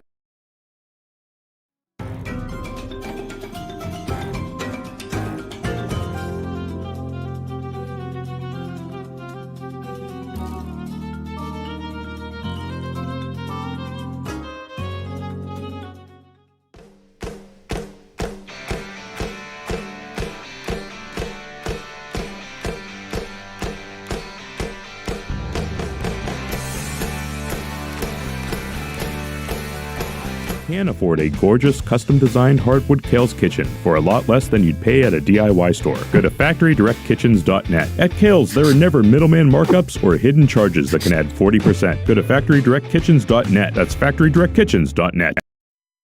This is the EYT Media Network. And in the background, we have the Port Allegany Marching Band. Tyler, with a nice shot of the band down there as they are performing here on the Carrier Insurance halftime show. Bob's still adding things up. Let's give a listen to the band here for a bit, and we'll get some stats to you and a whole bunch more.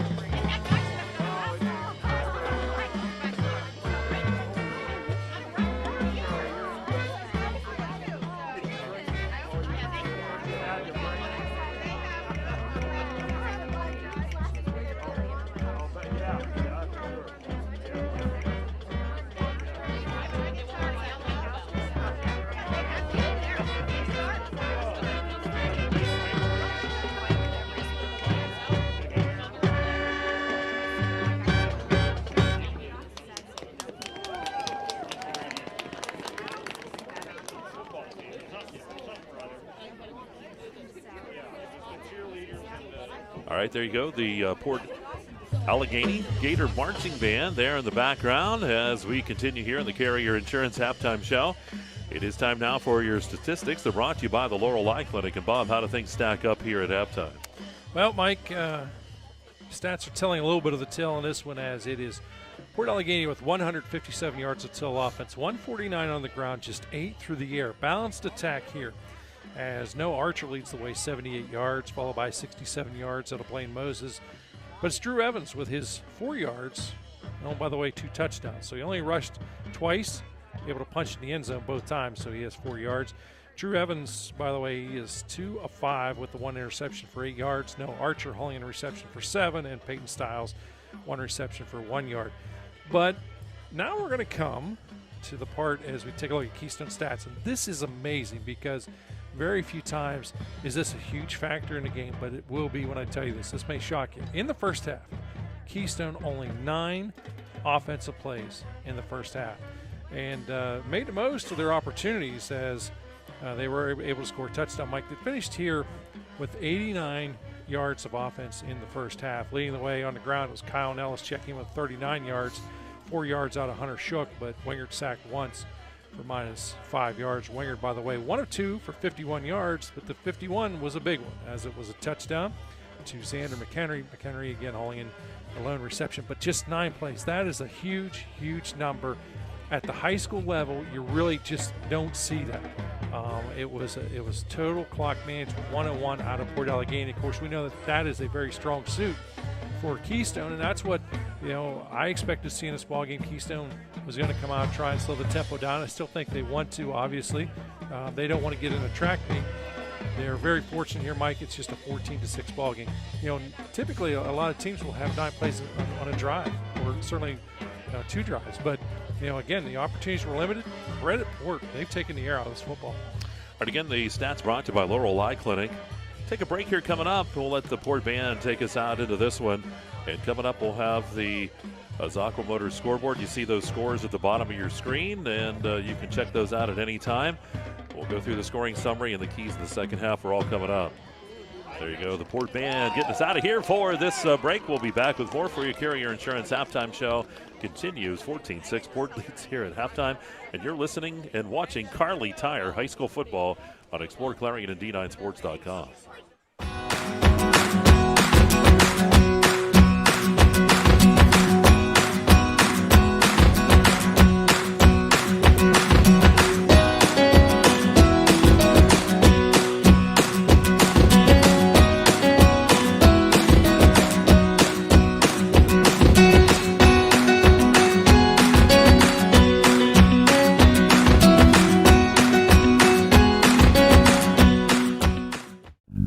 Zocro Motor Truck Sales in Clarion is an international Diamond Ed certified service department. As one of only 276 such shops in all of North America, you can be sure that when your medium or heavy-duty truck needs service, the job will be done correctly at Zocro Motors. Our work is guaranteed nationwide at any international truck dealer, and our parts and service prices can't be beaten. Our technicians are factory trained and factory certified. Don't trust a shop that just thinks that they can make repairs. Come to Zocro Motors Diamond Edge Certified Service Department. If it's maintenance you need, click ZocroMotors.com or call us for a quote on those jobs too. Our prices are great. Best of all, you know the repair is done right and it's guaranteed. Get your truck service work done at Zocro Motor Truck Sales, 2 miles north of exit 64 Interstate 80 in Clarion.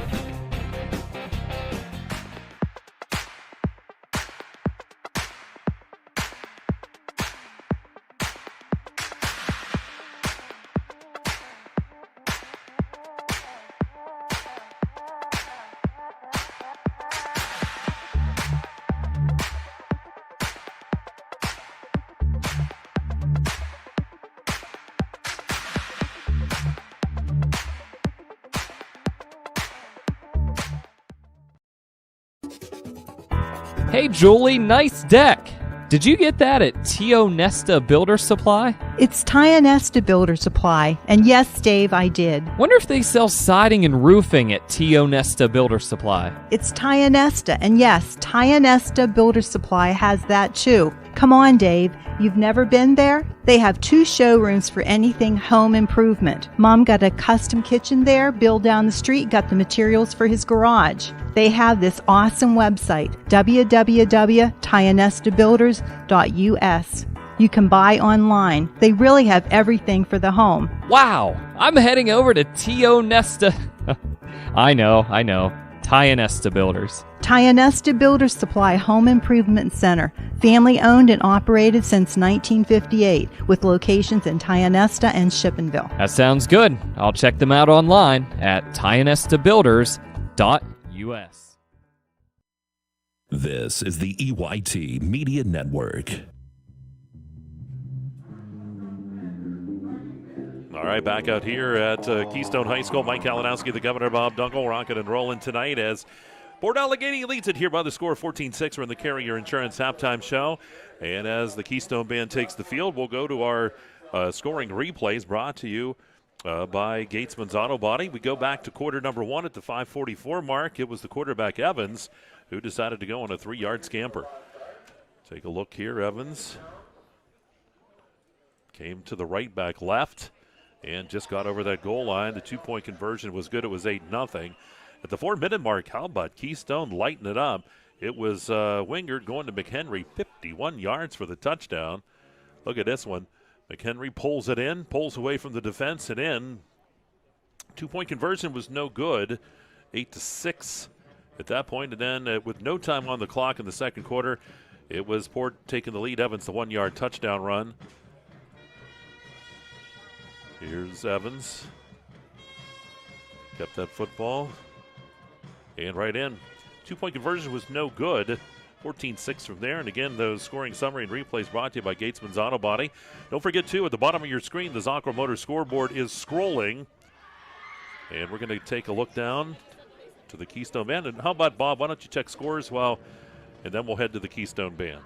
Well, it is Smethport 18, Kerwinsville 7, Port Allegany, of course, up 14-6 here. Union AC Valley 12, Cameron County 6, University Prep 0, Du Bois 0, and Clearfield 14, St. Mary's 13. That Clearfield-St. Mary's game, by the way, quarter number 2. So we'll keep you up to date as much as we can. All right, here's the Keystone Band. We'll give them a listen.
Locally owned and operated, Hager Paving of Strattonville provides a range of services: hot mix asphalt, cold patch asphalt, tar and chipping, and seal coating. Hager Paving's reputation in business is based on customer service, referrals, and your satisfaction. Serving residential, commercial, industrial, and local municipalities throughout Western Pennsylvania, exceptional service, exceptional quality. That's Hager Paving of Strattonville. Call 814-764-5080. That's 814-764-5080 for Hager Paving. Dubrook, a proud member of the M&B Group, is the right choice for your next concrete project. Specializing in decorative concrete products, precast concrete products, gravel, and stone delivery, Dubrook has what you need to complete your residential or commercial project. With locations in Clarion, Du Bois, St. Mary's, Butler, and Evans City, Dubrook is ready to offer their professional help as your ready-mix supplier. Call 1-844-DUBROOK today. Whether it's your ATV, your camper, Plenty of room. Keep it coming. your boat, Keep dumping water, me boy. or whatever your big kid toy may be, make sure you protect it. Carrier Insurance Agency will help establish a policy to protect your ATV, camper, boat, motorcycle, or any auto insurance coverage you may need. Receive your free quote at Carrier Insurance Agency in front of Tractor Supply in Clarion or exploreClarion.com. Red Bank Chevrolet, the area's #1 Chevrolet dealer and Clarion County's truck headquarters. So if you're in the market for a new or used Chevrolet car, truck, or SUV, go to Red Bank Chevrolet, 500 Broad Street in New Bethlehem, or online redbankchevrolet.com. Skilled staff at Red Bank Chevrolet is ready to meet all of your automotive needs. If we don't see you today, we'll see you at Red Bank Chevrolet. One of the biggest risks to your future could be running out of money during a longer than expected retirement. Many people have not yet taken the time to determine if they will have enough assets to last throughout retirement. Our Retirement Income Evaluator can help you develop a roadmap and actionable recommendations. To learn more, stop by our office located at 162 South 2nd Avenue in Clarion. Give us a call at 2223-9990 or visit JannyClarion.com. Janney Montgomery Scott, LLC, member NYSE, FINRA, and SIPC. He's on the 30. He's on the 20. He's on the 10. It's a touchdown! There's nothing like football. The lights, the cheers of the crowd, and getting a chance to see our local athletes and kids give it all they've got. Come to a game. Support our local schools. Clarion County Community Bank. A better way to bank. Member FDIC. Visit us online at clarionbank.com.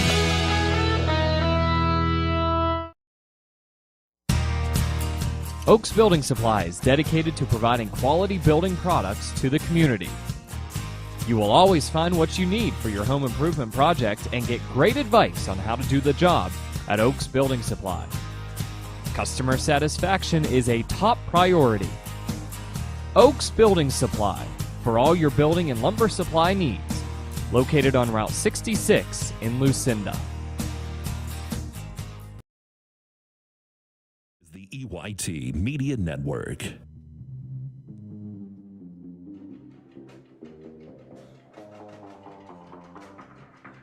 All right, the Keystone Band finishing up down there. Doing a fantastic job as always. That was the folks in the background. It is time for the Kerle's Kitchen's Keys in the second half, brought to you by the Governor Bob. This is still a close one. It's a one-score ball game. What does either team need to do to come out with a win here yet in the second half? That was also a quick first half. 40 minutes was it. Yeah, it's just like I blinked a couple of times and it's over. But I will tell you this, Mike. We're going to talk about Port Allegany first. We usually, almost always anyways, talk about the visitors. We'll continue that trend tonight. I think don't change a thing. You have done everything that you wanted to do in this ball game. Obviously, I think they'd like to have had maybe another opportunity or two to pass, but why? You kept the football on the ground. You milked time off the clock. You moved the chains. You're up in this one.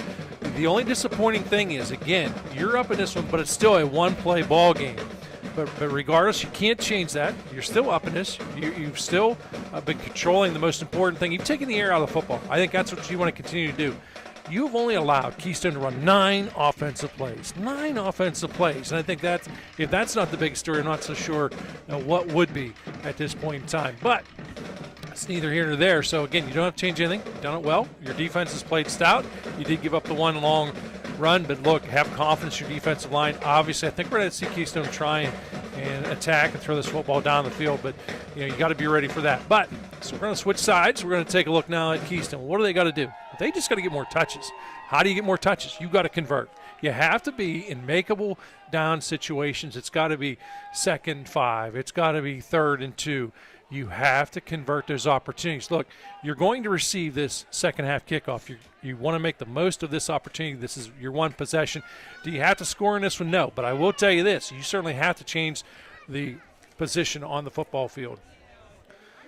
All right, so Keystone will get the football to start. As we take a look, Mike, at that Zocker scoreboard, score really jumping out here is this Kerwinsville-Smethport score. Kerwinsville up 20-18 over Smethport. All right, so Port will get set to kick off. Now, I don't think we'll see anything like an onside kick here, although remember the first touchdown led to a short kick to one of the up men. It was Cosper with the return. They got great field position, couldn't do anything with it, had to punt that football away. McHenry and Albright back deep. Kickoff. Kick it a little short. It's going to be picked up by McHenry. Back to the 25, to the 30, cuts to the right side, and he's cut down at about the 31-yard line, and that's where Keystone will have it. Third quarter is sponsored by Zockrell Motors Truck Sales. You also see their scores rolling across the bottom of your screen. Do also want to thank Heater Lumber for their coverage here. Their assistance with the coverage, I should say. It's tonight's ball game. Folks. Big supporters of Keystone, and glad to have them aboard. And again, it's not an absolute must score, but you have to get some confidence in your offense, Mike. Again, just 9 touches in the first half. Got to move the football. At the 30-yard line. And off to Nellis over the right side. Nellis will be stopped short gain. They'll give him about 1. Closer to 2. Give him 2. I know why. You just love to see me have to. Well, they kept moving. The one official here gave him 1. The one on the other side gave him 3. They split the difference. There you go. I'm kidding. Oh, you're always diplomatic. I hear, if you do ever retire from teaching school, you're going to go straight into politics. No. I have enough arguing with kids over, it'll be 30 years. That'll be enough. I need to argue with more kids. Ball snapped. Winger's going to keep it over the left side. Winger hit and held on to that football, too. I didn't know. Boy, it looked like it might have been starting to come loose. He'll get right back to the line of scrimmage, and that's about all. Yeah, took a shot, and now they're once again in this 3rd and long situation. Makes it very difficult for the offensive coordinator to come up with a play. You don't have a ton of plays in your playbook designed to pick up, in excess of 5 yards unless it's throw down the field. And obviously, certainly you're going to see Port be aggressive here, trying to apply the pressure because they know it's got to be a pass attempt.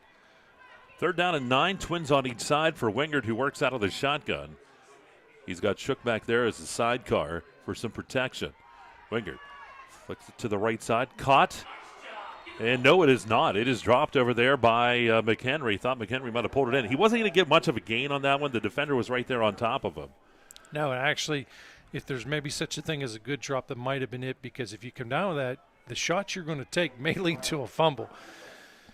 You hope it doesn't, but it brings up a punting situation. Archer back deep. Punting is Yarger. Isaiah Yarger, the senior. Didn't apply much pressure. The other opportunity that Keystone had to punt, Port didn't go after him. I don't think they will in this one either. They do not. Ball snap back to Yarger, right down the middle. Good punt. Nice punt. Archer gets underneath it at about the 25, comes back up to the 30. Eludes a couple tackles, 35, and dropped just shy of the 40-yard line. Gets back to about the 39, and that is where Port will have it. They lead here 14-6. We are in quarter number 3, and still 10-13 to go in this one. I was going to say until Port gets the ball, it'll be down to about a minute. Union AC Valley, Mike, up 24-6 over Cameron County. Still in quarter number 2.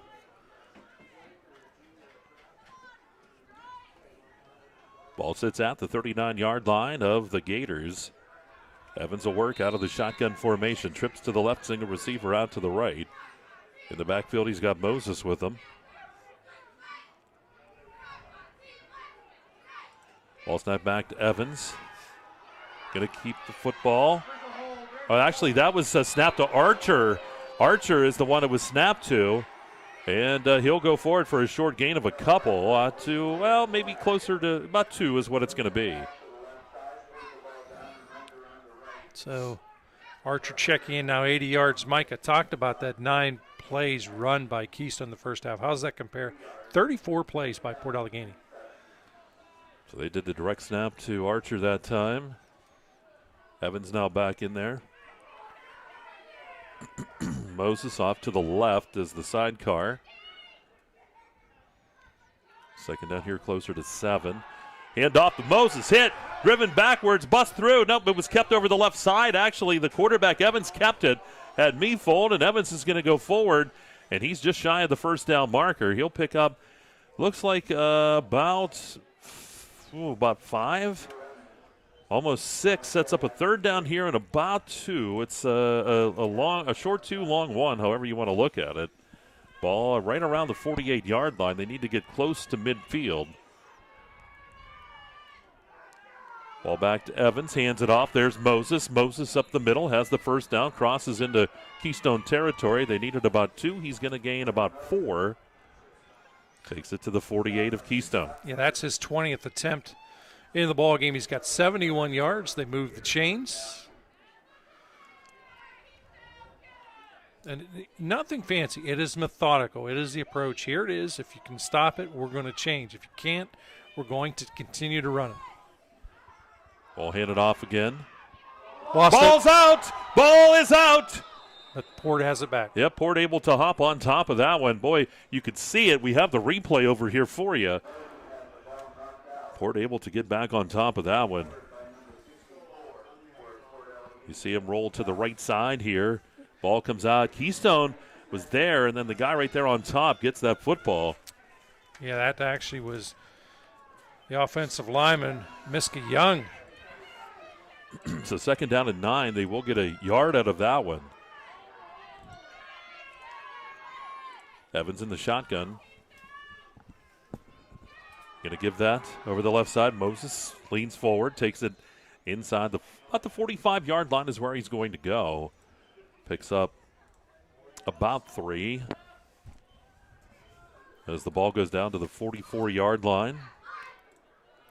3rd down here and 7. Up to 74 yards now is Moses. So 3rd down and long. 3rd and long brought to you by Luton's Plumbing, Heating, and Air Conditioning. Ball snap right to Archer. Archer hit in the middle there and driven backwards. He'll get nothing. He'll get back to the line of scrimmage, and that's all. Archer that time stuffed up. And that is a huge stop here, bringing up 4th down. We may see the first Smethport punt of the night. We will see. The ball sits just inside the 45-yard line. I think I just Keystone. said Smethport. I did. Old age. It's fine. I'm looking across the scoreboard and obviously didn't want to insult anybody, correct my mistake. Braylon Button to punt. Back deep is Albright. Angles it to the right side and out of bounds. Right around, well, we got some chatting afterwards here, right around the 20-yard line. Flag on the play on the far side. As Mike, speaking of Kerwinsville, they are up 20-18 over Smethport. Clearfield up 14-13 over St. Mary's. University Prep Du Bois still no score in that one. As right now there's a flag on the field. Fish is going to sort this one out. Man in motion, illegal man in motion. Will you have him punt it again, or do you take it? I would take it right where at it's the at 30. because that punt should, likelihood, they're going to probably kick that one a little deeper. And they do decline it. So the ball be at the 30-yard line. That is where Keystone will have it. Keystone down 14-6, 6:44 to go here in this Zocro Motors third quarter. You know, you're really just very close to that midway point, Mike, and you know you had the opening series on this one, unable to make anything happen. You soon have to get something. Again, even if you're not going to score here, you have to change the position. And Smethport up now 24-20 over Kerwinsville. This time Wingard goes out as a receiver to the right side. McHenry's in the backfield. They're going to pitch it to him. McHenry hit, driven backwards, and he'll lose 5 on the play all the way back to the 25-yard line. Sets up a 2nd and 15. A little bit of a wildcat wrinkle. Did not work. You know, and there's nothing wrong. Of course, you know, at this point you want to try some multiple things, maybe shake the defense up a little bit, surprise them. Very well defended out there by Port Allegany. Wingard back in that quarterback position, works out of the shotgun. He's got Nellis in the backfield with him. Twins out to the right, single receiver to the left side.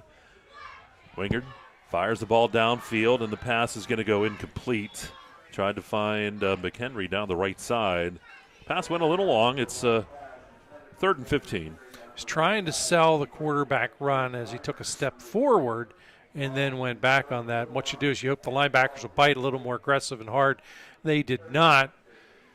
Really no separation downfield on that pass either. So now it brings up a third and very long.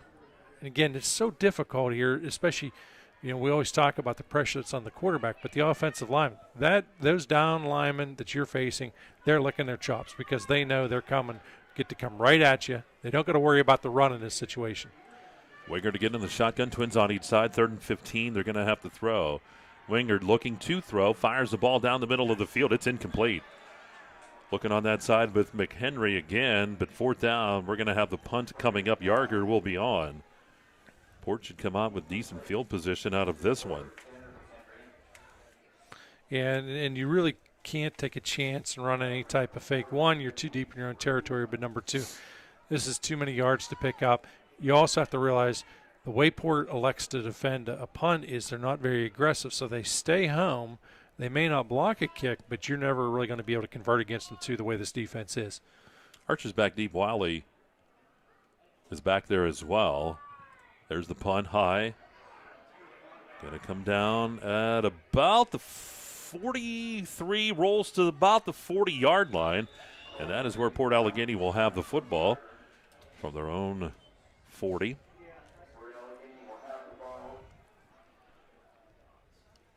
So they will start here with this possession. What have we got over there on time, Governor? 5:41 on this one.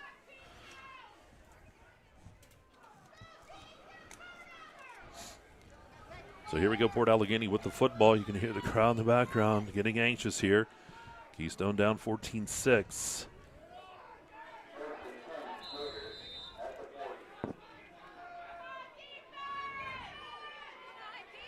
Evans in the shotgun. Takes the snap, hands that off, and Moses is hit and dropped.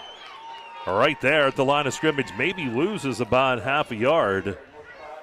Yeah, Brock Champ-Levere, again, a big play there. Yeah, it's about a half-yard loss is what it is. 2nd down here and still a long 10. Keystone all over that one that time. That's the 22nd attempt in the ballgame out of Moses. Evans back in the shotgun. Evans takes the snap. Keystone was coming. They're going to run the reverse. Over the left side. Still on his feet. That is Stiles, I believe, and he'll be forced out of bounds. And it looks like he will have the 1st down where the official was standing out of bounds.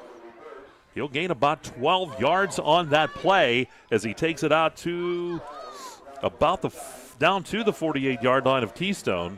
Mike, if you were to watch the replay, you'd see the patience level that was being displayed by Stiles. A lot of time the receiver wants to cut that up the field early. He can't, if he does so, he's not going to be able to pick up that down because he's going to literally run into the defenders. Instead, he strings it out a little bit, gets a nice little crease, and it moves those chains. Ball to 48 of Keystone. 1st and 10 here for the Gators. The ball handed off here. Archer over the right side looking to run, and Archer will go forward. He'll get only about a yard, gets to about the 46-yard line. 2nd down here and about 9. Archer now with 81 yards in the ball game.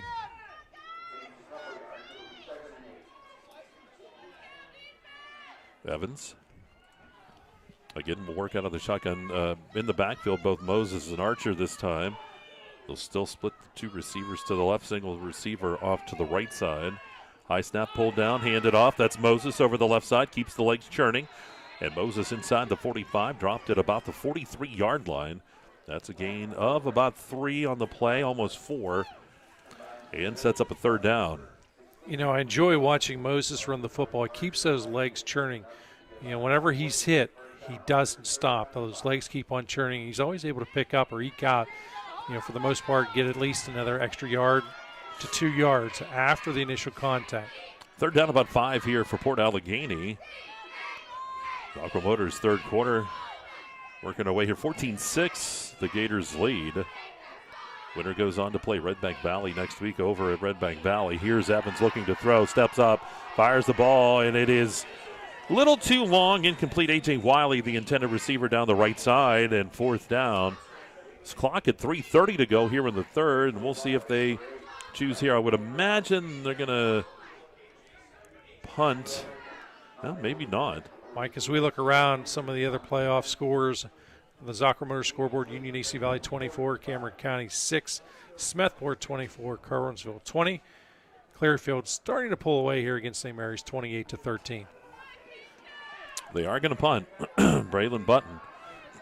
I would play this really, really straight up and also watch for a hard count on this. I think that's what the return team is indicating as well. So finally gets a man back, and that is McHenry. They're going to let it bounce. Boy, that ball just basically stops at about the 26-yard line. That's where Keystone will have it. They'll say it's at the 25. Flag on the far side of the field. Yeah, completely away from the play. Multiple flags on that far side. I'm sure it was players talking about the successful small game season they've had thus far. And then what happened was he said, I got 4 rabbits, and the other kid goes, I got 5. He goes, you did not. That's got to be it. It just absolutely has to be it. The officials doing a good job of communicating with each other. Keystone will have, or at least should have, the football. You know, one of the things that we have noticed during the course of, really from about the midway point on the season, haven't had any sideline warnings yet tonight, and that seems to have been a point of emphasis. You can usually tell the points of emphasis. Those get called quite a bit, especially at the beginning of the season. Tonight, you know, both coaches, I think, doing a great job keeping their players away from that sideline. And again, the officials will come out and explain. Personal foul against Port. Unsportsmanlike against Keystone. Those will offset. So all that for offsetting penalties, and Keystone will take over the football. And again, I really think that they were just talking about small game season. I think so. The fact that archery season's, you know, starting to wind down a little bit. It's got to be it.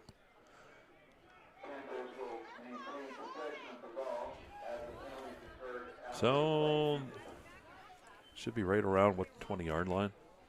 Yep. And they'll give a more detailed explanation as they come to the sideline to the Keystone staff. And we resume play. So the Panthers down 14-6, down to 3:23 to go here in the third quarter. You know, keep in mind your opportunities are starting to get limited. And I realize we do have an entire quarter left to play coming up, but you got to make the most of your opportunities. Wingard in the shotgun. Nellis sidecar right.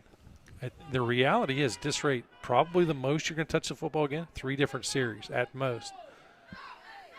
I know that sounds crazy to say at just the 3:23 mark, but shaping up just like that.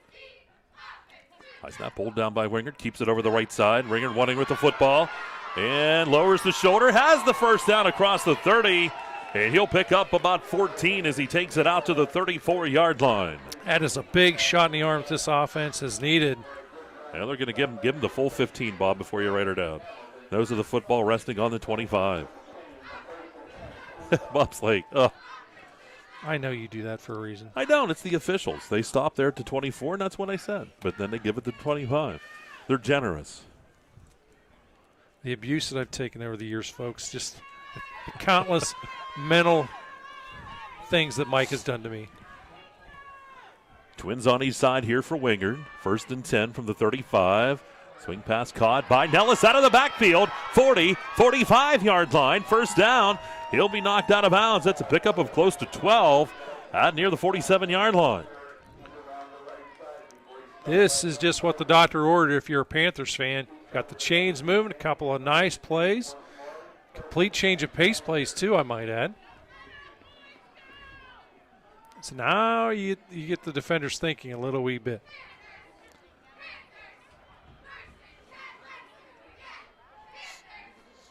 Would you be aggressive again? Throw down the field?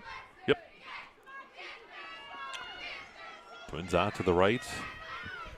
Albright over there along with McHenry. Twins to the left. Wingard keeps it. Here's Wingard over the left side. Midfield. Tripped up, dropped at the 49-yard line on the other side. And that'll be a gain of about 4. Second down here and 6. You got to wonder, what does Coach Heath think about this as he's looking forward to basketball season coming up? He's got to be a little nervous when he sees that type of a run. I don't think Brett's that nervous, but sometimes that'll make a coach get a little tense. Basketball coach, that is. Ball at the 49-yard line of Port Allegany. Keystone driving. Swing pass again. It is caught by Albright. Albright's going to be hit, though. Flag on the play.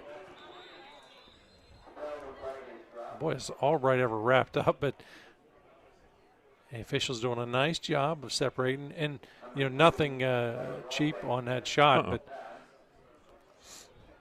may have the best guess I would have would be thinking a hold in that situation as they're looking towards that sideline. Officials are talking.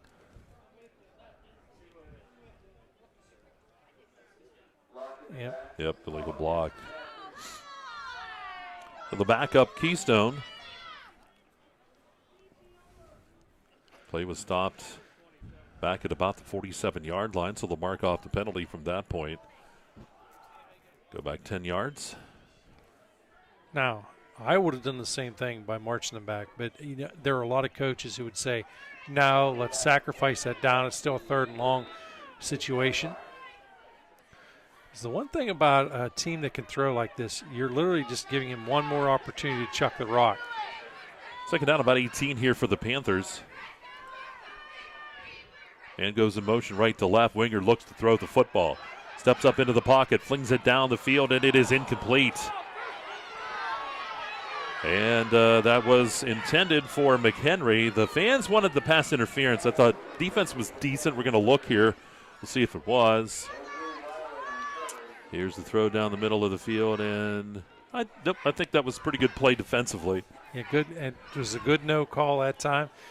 Got to let those guys play a little bit. So 3rd down and 18 here for the Panthers. They try to keep the drive alive. We're down to 1:44 to go here in the 3rd.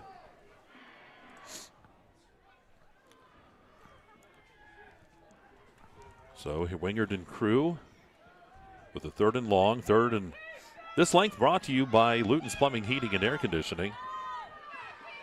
Twins on each side for Wingard out of the shotgun. He's got Nellis in the backfield.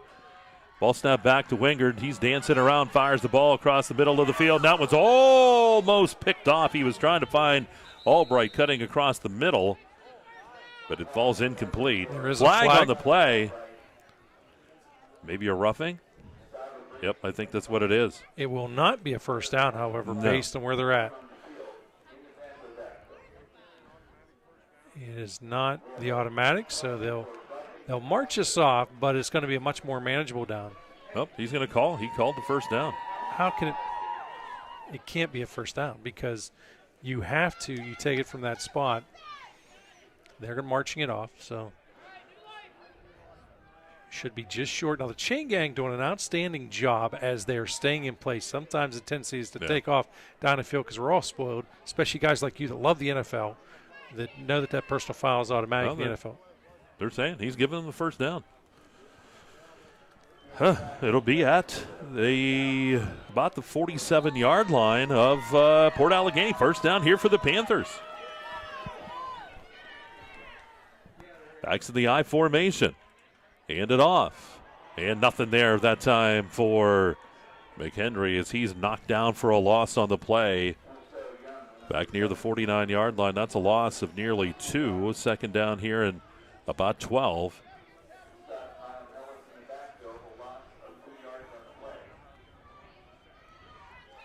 So the second long situation again. I'm still a little bit mystified by that, but because it was almost 18 yards to pick up the first down. Personal foul is 15, but I don't have stripes on, I guess. Wingard out of the shotgun, second down and 12. Ball goes over Wingard's head. He's got to get on top of this one and does.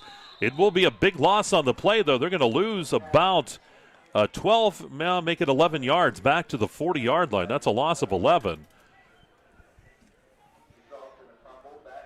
Yeah, tough play, tough break there. They're down about 22, 23 yards is what it looks like. You got to get a chunk play here. Down under 25 ticks.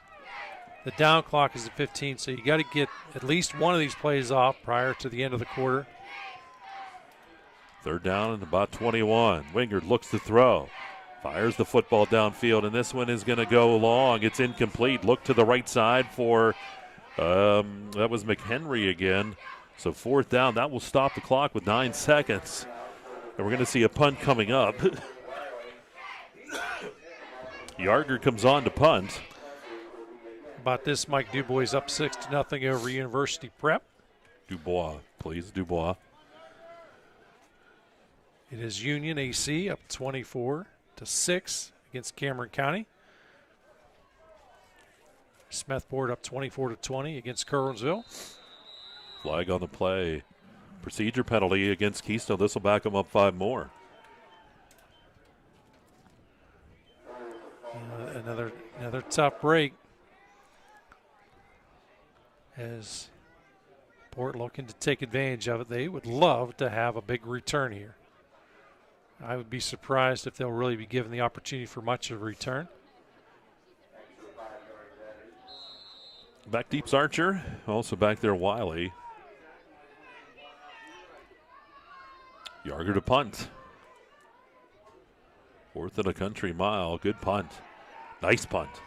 Archer's going to let it bounce at the 35 and will come to rest right around the 30-yard line. About the 31 is where it'll be spotted. And is that the end of the quarter? That's the end of the third quarter. We'll take a timeout. 14-6, Port leading Keystone here in the District 9 opening round of the Single A football playoffs, and you're watching it live on ExploreClarion at D9Sports.com. Hi, my name is Jason, and welcome to Sweet Basil. Come on in.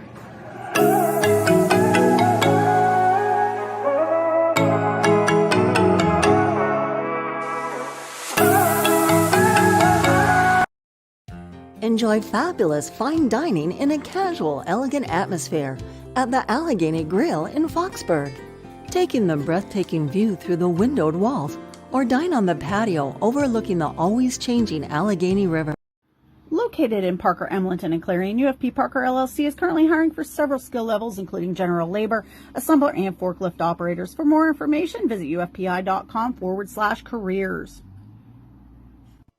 You're listening to the EYT Media Network.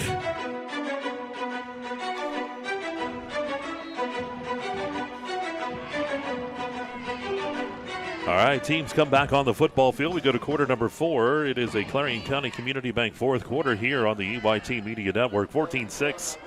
Port Allegany leads Keystone. The Gators will have the football. They'll start 1st and 10 here in this quarter. Ball's at the 30-yard line.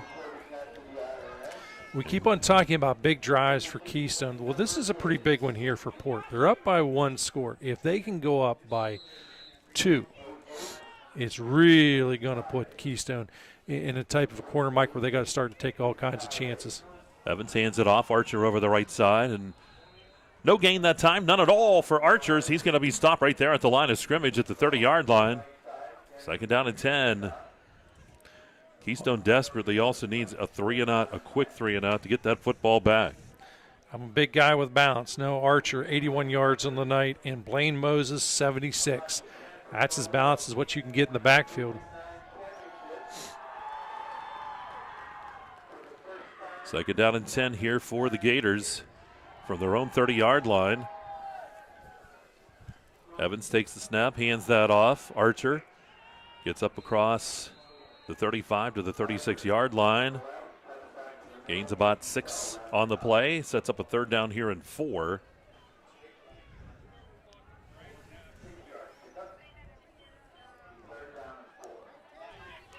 Archer, that's his 13th touch in the ball game. He's got 13 touches, 23 touches out of Moses. Still 24 ticks on the play clock. They'll milk this one down. Evans takes his time in the backfield there as he's out of the shotgun. 3rd down and 4. Hands it off. Moses has the first down. He's going to take it out across the 40 up near the 42-yard line.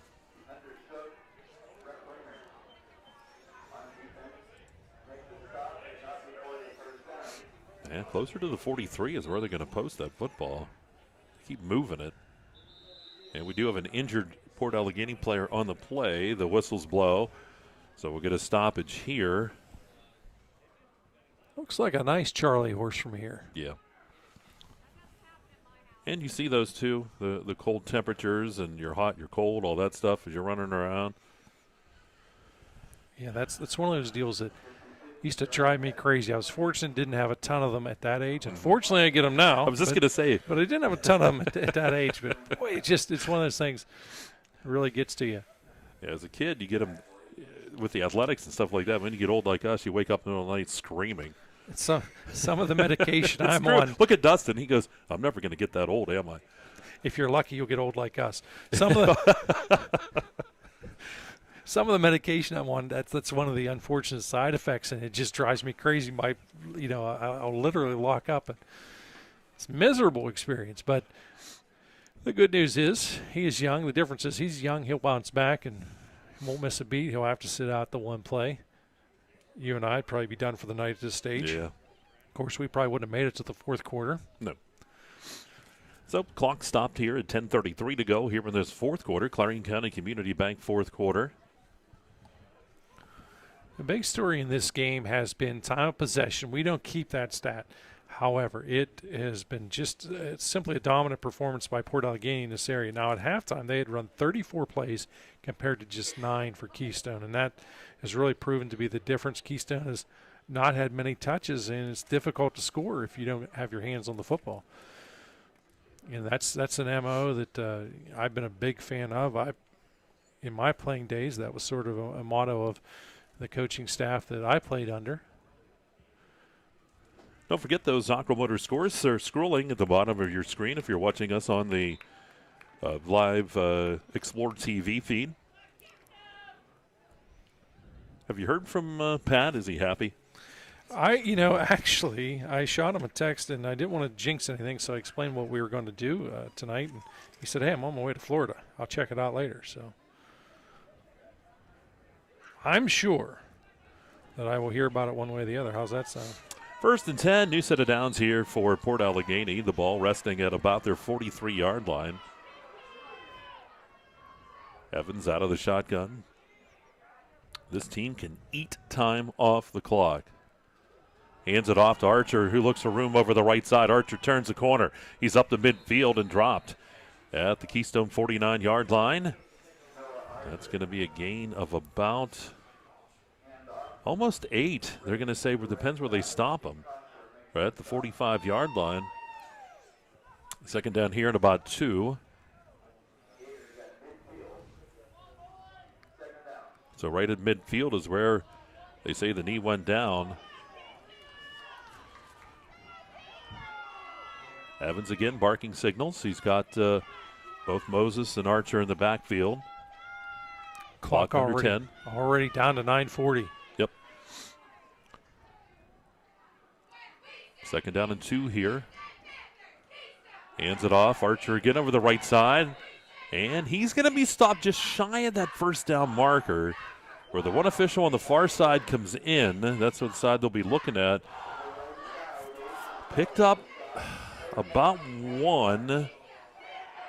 And he needs 1 more to get the first down. So 3rd down and 1. Ball sitting at the 49-yard line of Keystone now. 3rd down, a long 1. Port leads here 14-6. Winner goes on to take on Red Bank Valley next week.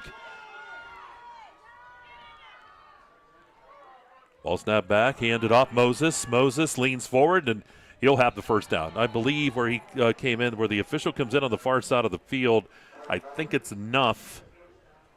And you can see where he's standing there on the camera. Boy, it appears to be more than enough. Yep, it is the first down. Just where the official came in, I figured he had got it. They're going to give him almost 2 down to the 47-yard line. You can really see, Mike, how this cold weather these guys look like thoroughbred horses out there. The steam that is coming out of them as we look across on the TV screen. Fantastic image out there thanks to Bison Oaks running camera tonight. Well, I like that, Bison Oaks. Evans in the shotgun, ball down near the 47-yard line on the Keystone side of the football field. Ball handed off to Moses over the right side. Moses is hit and dropped, but he'll get close to 2 as he gets down near the 45-yard line. This offense is just, it's been all about ball control.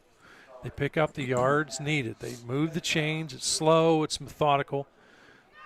Ball Second control down. 101. We're down under 7:35. Wow. Down under that time, and second down and 8. It's the ball just shy of the 45-yard line. Ball on the Keystone side of the football field. Second down here for the Gators. Evans again out of the shotgun, hands that football off. And the surge up the middle, down near the 41. It's a gain of about 4. And I believe that was Archer on the carry. Was that actually Moses? But Moses that time, he was on the right side.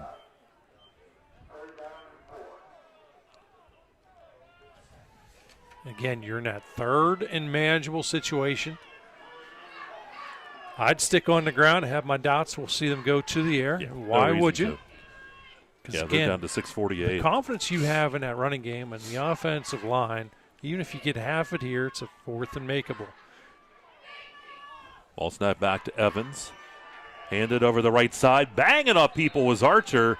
And Archer, where he's at, looks like down the line there he's going to have the first down. They're going to move the chains. Needed 4, and that's what he's going to gain. Yeah, he runs with determination. You know, that's the big key. Both of these ball carriers, Mike, the combination of Archer and Moses, you know, they don't go down on the initial contact. Ball at the 36-yard line. Yeah, on the Keystone side of the football field, and they're going to take all of that play clock, too. It's down to 6:15 already in this Clarion County Community Bank fourth quarter. Evans takes the snap, hands it off. Moses makes his way up the middle. And he'll get a few. Looks like about 3 as they take him down to about the 32-yard line. Going to put Moses at 92 on the night. Second down and 7. Obviously, keep in mind these unofficial stats.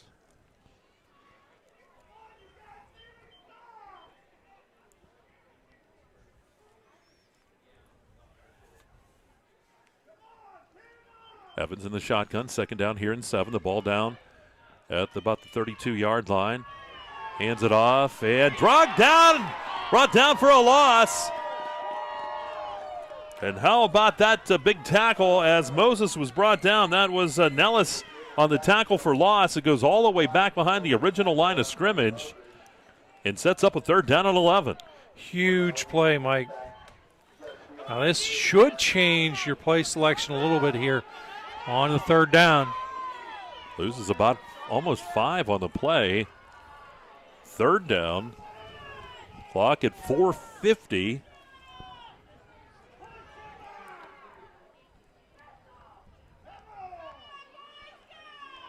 Gives it to Archer over the right side. Archer tripped up and dropped at the 35-yard line.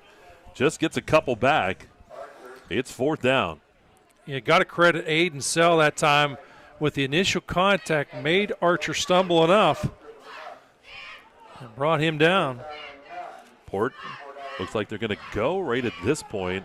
Boy, I would kick, and I think that's what you're going to see. You need to make them try and drive the length of the football field.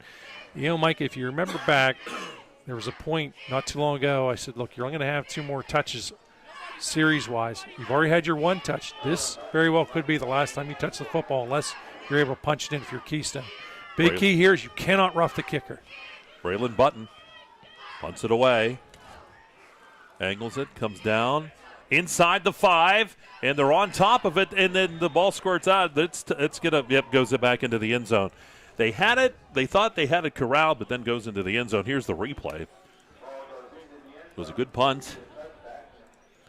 And right inside the 5. And yeah, the ball makes it as it's touched by Port Allegany, but then squirts into the end zone. It'll come out to the 20-yard line. So here we go, Keystone with 3:48 to go. They need 8 points. You may as well start and think it's 1st and 80. Yep. It is 4-down territory. I think no matter what happens, unless it's something that you got to play inside your own 5-yard line, you got to take chance here because you're probably all likely not going to get this football back. Wingard to work out of the shotgun. Here we go from the 20-yard line. Wingard keeps the football. Wingard trying to run. Wingard is going to be dropped. He's sacked on the play for a loss. All the way back. I think they're going to put him about the 13-yard line. Yeah, that's going to be a loss of close to 7 yards on the play. Second down here and about 17. 3:29. Clock continues to move. Got to pick the tempo up a little wee bit here, just 3:18.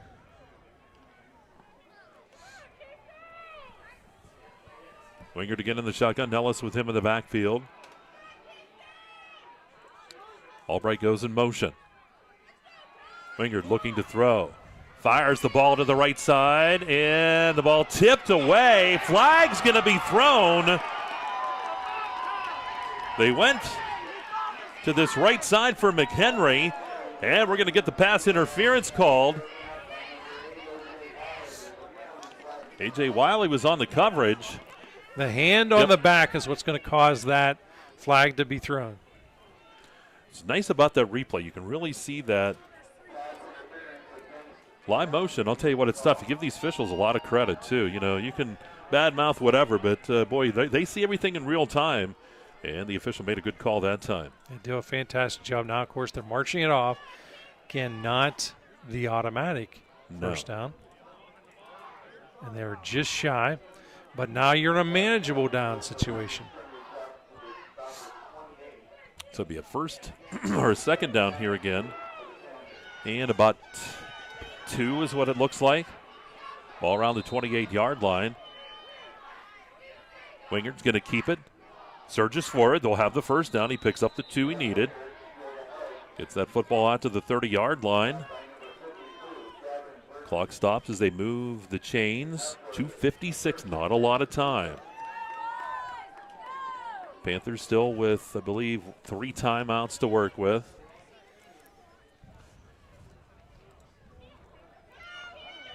Clock really becoming a second opponent out there. Ball snap back to Wingard. Pass dropped on the left side. Tough play. Yep, that is a tough play, and that was Ian Keth over there. Again, it's difficult when the ball, when it's this cold, you're not used to it. Those are difficult plays. Stops the clock, though, at 2:44, second and 10. Ball resting at the Keystone 30. 14-6, Port leading Keystone. Winner moves on in the playoffs. Ball snap back to Wingard.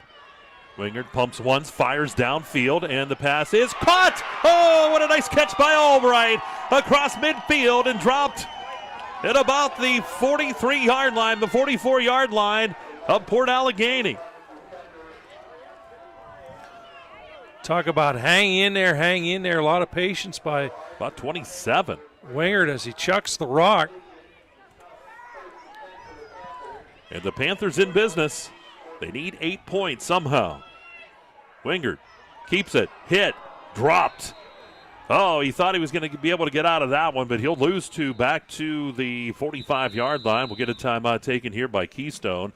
They now have to try to preserve some time. We're down to 2:21 to go. It'll be a 2nd and 12 for the Panthers. We're going to keep it here.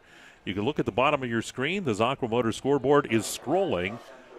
Those scores being updated. Do appreciate the work there of our producer, Dustin Kiefer. This guy does it all, man. I'll tell you. He types 123 words a minute with only 111 mistakes, but he sure is something. You know what they say? 5 out of 4 students at Keystone like Mr. Kiefer. Oh, we give them a rough time. But, if we don't kid each other, that means we don't like each other. So Is that what? Really? let's take a look at that last long completion, Mike. Here's Wingard. This was the big completion that got him across. Albright in from the slot. Look at this catch, too. Nice job. The defender falls, and then he has to kind of go over the defender to get to the ball. So here we go. It's a 2nd down and 12. The ball just behind the 45-yard line of Port Allegany. Keystone with the football. Clarion County Community Bank fourth, 2:21 to go. This is the drive.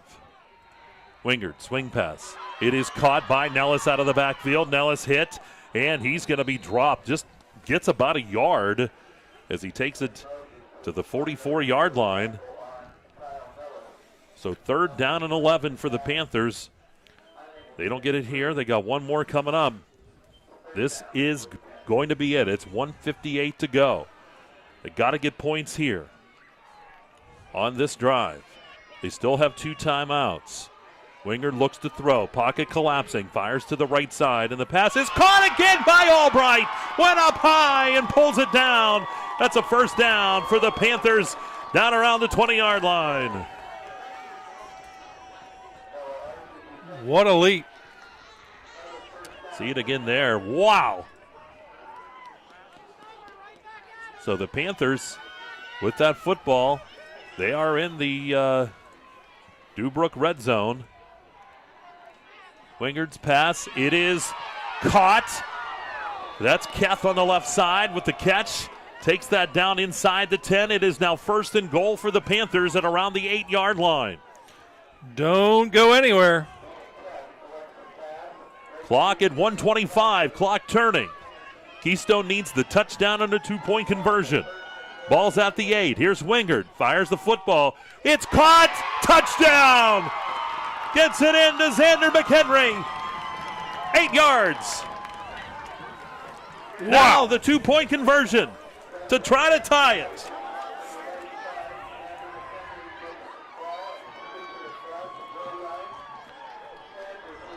What a replay.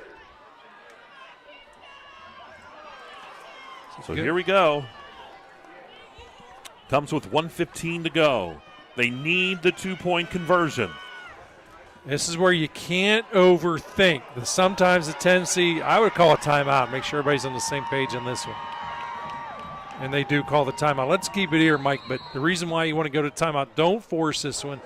Sometimes the tendency is to go to, page 15 in your playbook. Nope. You probably, you've got a high percentage successful play that you've run in practice that you can do with your eyes closed, that you feel that confident about it. Coach Smith is a guy that he knows that. I think he's going to go with that. He wants to make sure everybody is on the same page and have guys take a deep breath in this situation. Tyler getting a good shot there of Coach Smith talking it over there with the Panthers. It is now a 2-point game. 14-12.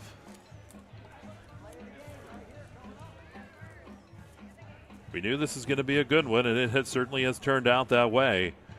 These teams battling earlier in the season in week number 2. Keystone won 36-30 up at Port Allegany. Now the big key here is defensively. I think you don't gotta do more than what you're capable of doing. In other words, don't sell out. Don't try and make some crazy play. Stay home. Take care of your responsibilities. If all 11 defenders do, you're fine. Offensively, similar situation. You just have to execute. As a lineman, just remember, don't hold, don't leave early. Albright and McHenry are out to the right. Keth is out to the left side. The 2 receivers in the backfield. It is Shook back there. Wingard rolls to the right side. Wingard looking, fires the football, and it is incomplete. It's no good. Got it in there to the fingertips of McHenry, but on defense, give credit to A.J. Wiley down there. And the score with a minute 15 to go. It's 14-12. And now you will see Keystone come out. They're going to have to try the onside kick here to try to get this football back quickly. There is an injured player down on the football field, so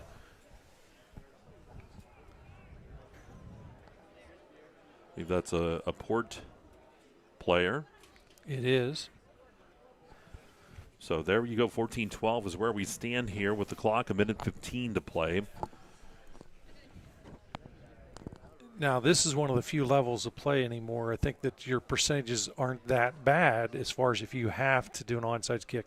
NFL, if it's an expected or anticipated onside kick, you almost may as well forget about it. Yep. You know, your success rate is so minimal anymore. Obviously, the players involved in the game certainly focused on their injured opponent, but, you know, going back to looking at forecasting to the onside kick number, different philosophies, thought processes on that one. I can't say whether one is right, wrong, or indifferent. I personally like to see the coverage guys that are tight on the kicker. Typically, they're not really going to be the guys to go after the football. They're actually to clear out everybody as that ball goes down the field. Port uses a timeout here. Keystone is going to go out and get lined up. You know, I was fortunate. Group that I played with, we had a high success rate on coming up with onside kicks. So here we go. Wow. Pokes are on the edge of their seats. No one's left here at Keystone. Now, remember, and I'm not so sure, obviously the field looks great, but did you notice throughout we've had just a few punts, but the ball really didn't bounce on it. Nope. And that's the key. You know, you got to have a bounce. Now, this is one of those times, too, you'll have to see where they sometimes will tell the kicker, and this would be Cosper here, kick it as hard as you can, just right at somebody. You know, a lot of times they'll try to just squirt it down the field.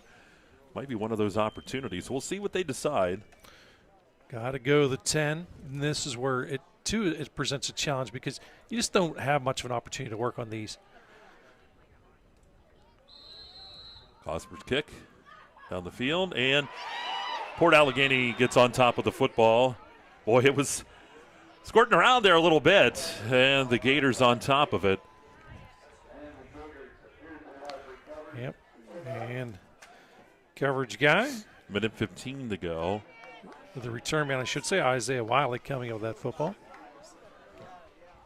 And really, there's not much you can do if you go into that victory formation. Yeah, one timeout is all they have. So the ball at the 45-yard line of Port, and they're not going to do anything crazy. They've got the 2-point lead. You don't want to do anything.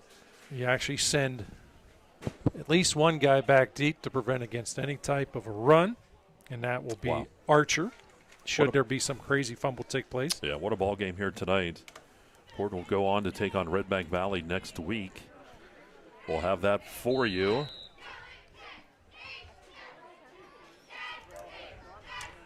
And the knee taken by Evans. And clock running. Coach Smith could take a timeout, but really at this point not necessary because they'll still be able to run the time off. Now, if it was Larry Weiser out there, he'd use it. He'd say it's mine. Oh, again, you can't take him home. Nope. Evans, we'll get ready to take another knee here. Clock is down to 40. They'll get it down slow enough here where they will not have to snap it again. And that'll be it. Port Allegany is going to come up with a big win here against Keystone. The final score, Port 14, Keystone 12. Bob's going to add some things up, and we're going to come back to our post-game show. That wraps up the Clarion County Community Bank fourth quarter. And a win for Port Allegany. We'll take the time out. Carly Tire High School Football playoff action is live on exploreClarion and D9Sports.com.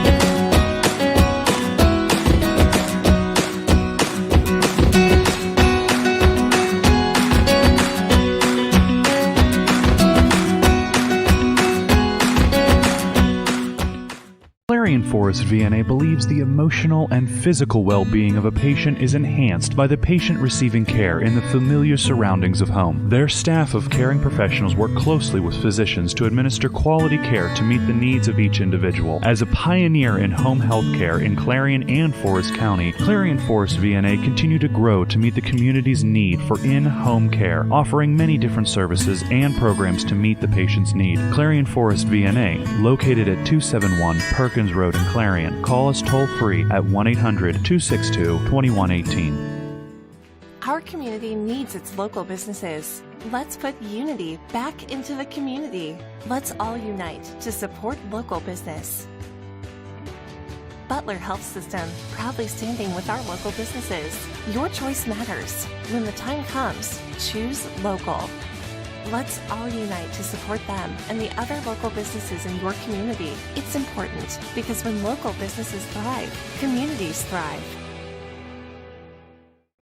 This is Corey. He made two big mistakes. His first mistake was not going to Laurel Eye Clinic to have bladeless LASIK. His second mistake was trying to pet what he thought was his cat without wearing his glasses. Don't be like Corey. Call Laurel Eye Clinic. Hi, my name is Jason, and welcome to Sweet Basil. Come on in.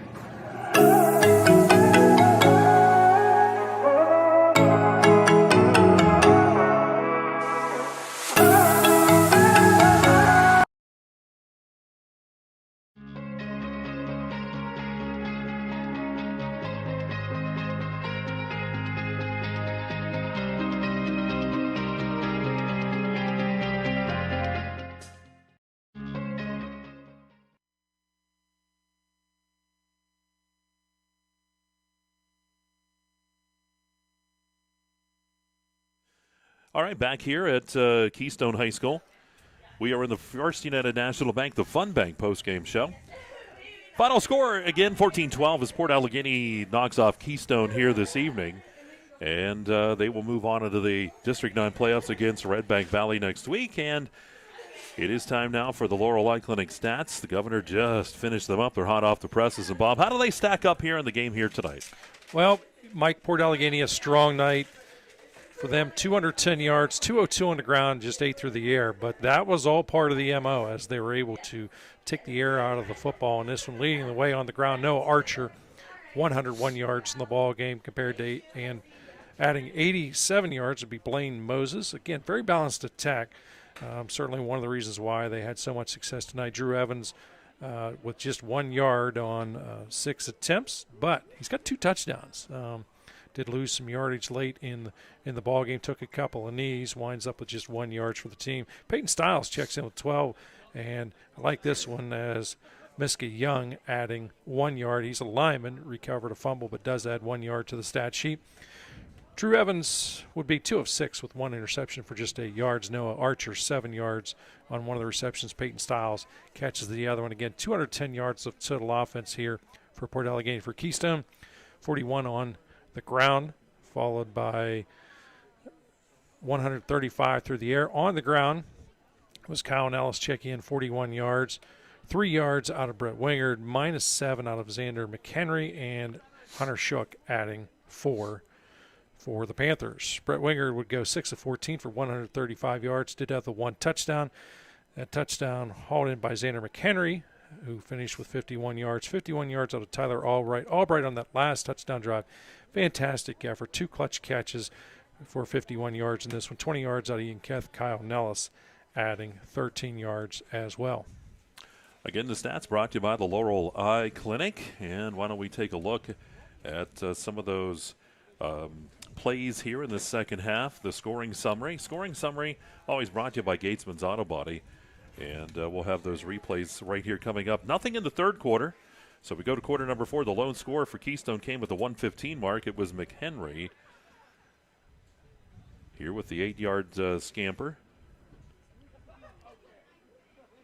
The pass comes over. It's caught by McHenry. Went from Wingard to McHenry for the score. And then on the 2-point conversion, this is where they needed it. It was a 2-point game at that point.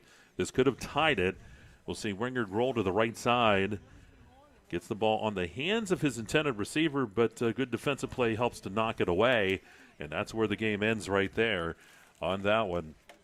The onside kick comes up for naught. Port able to get on top of it, and they run out the clock. So, again, the scoring summary brought to you by Gatesman's Auto Body. It is time now for the Hager Paving Player of the Ball game. Bob and I did some thumb wrestling, and he's strong for an old man. He can really thumb wrestle, and he wins. So, Bob, who do you like for a Hager Paving Player of the Ball game?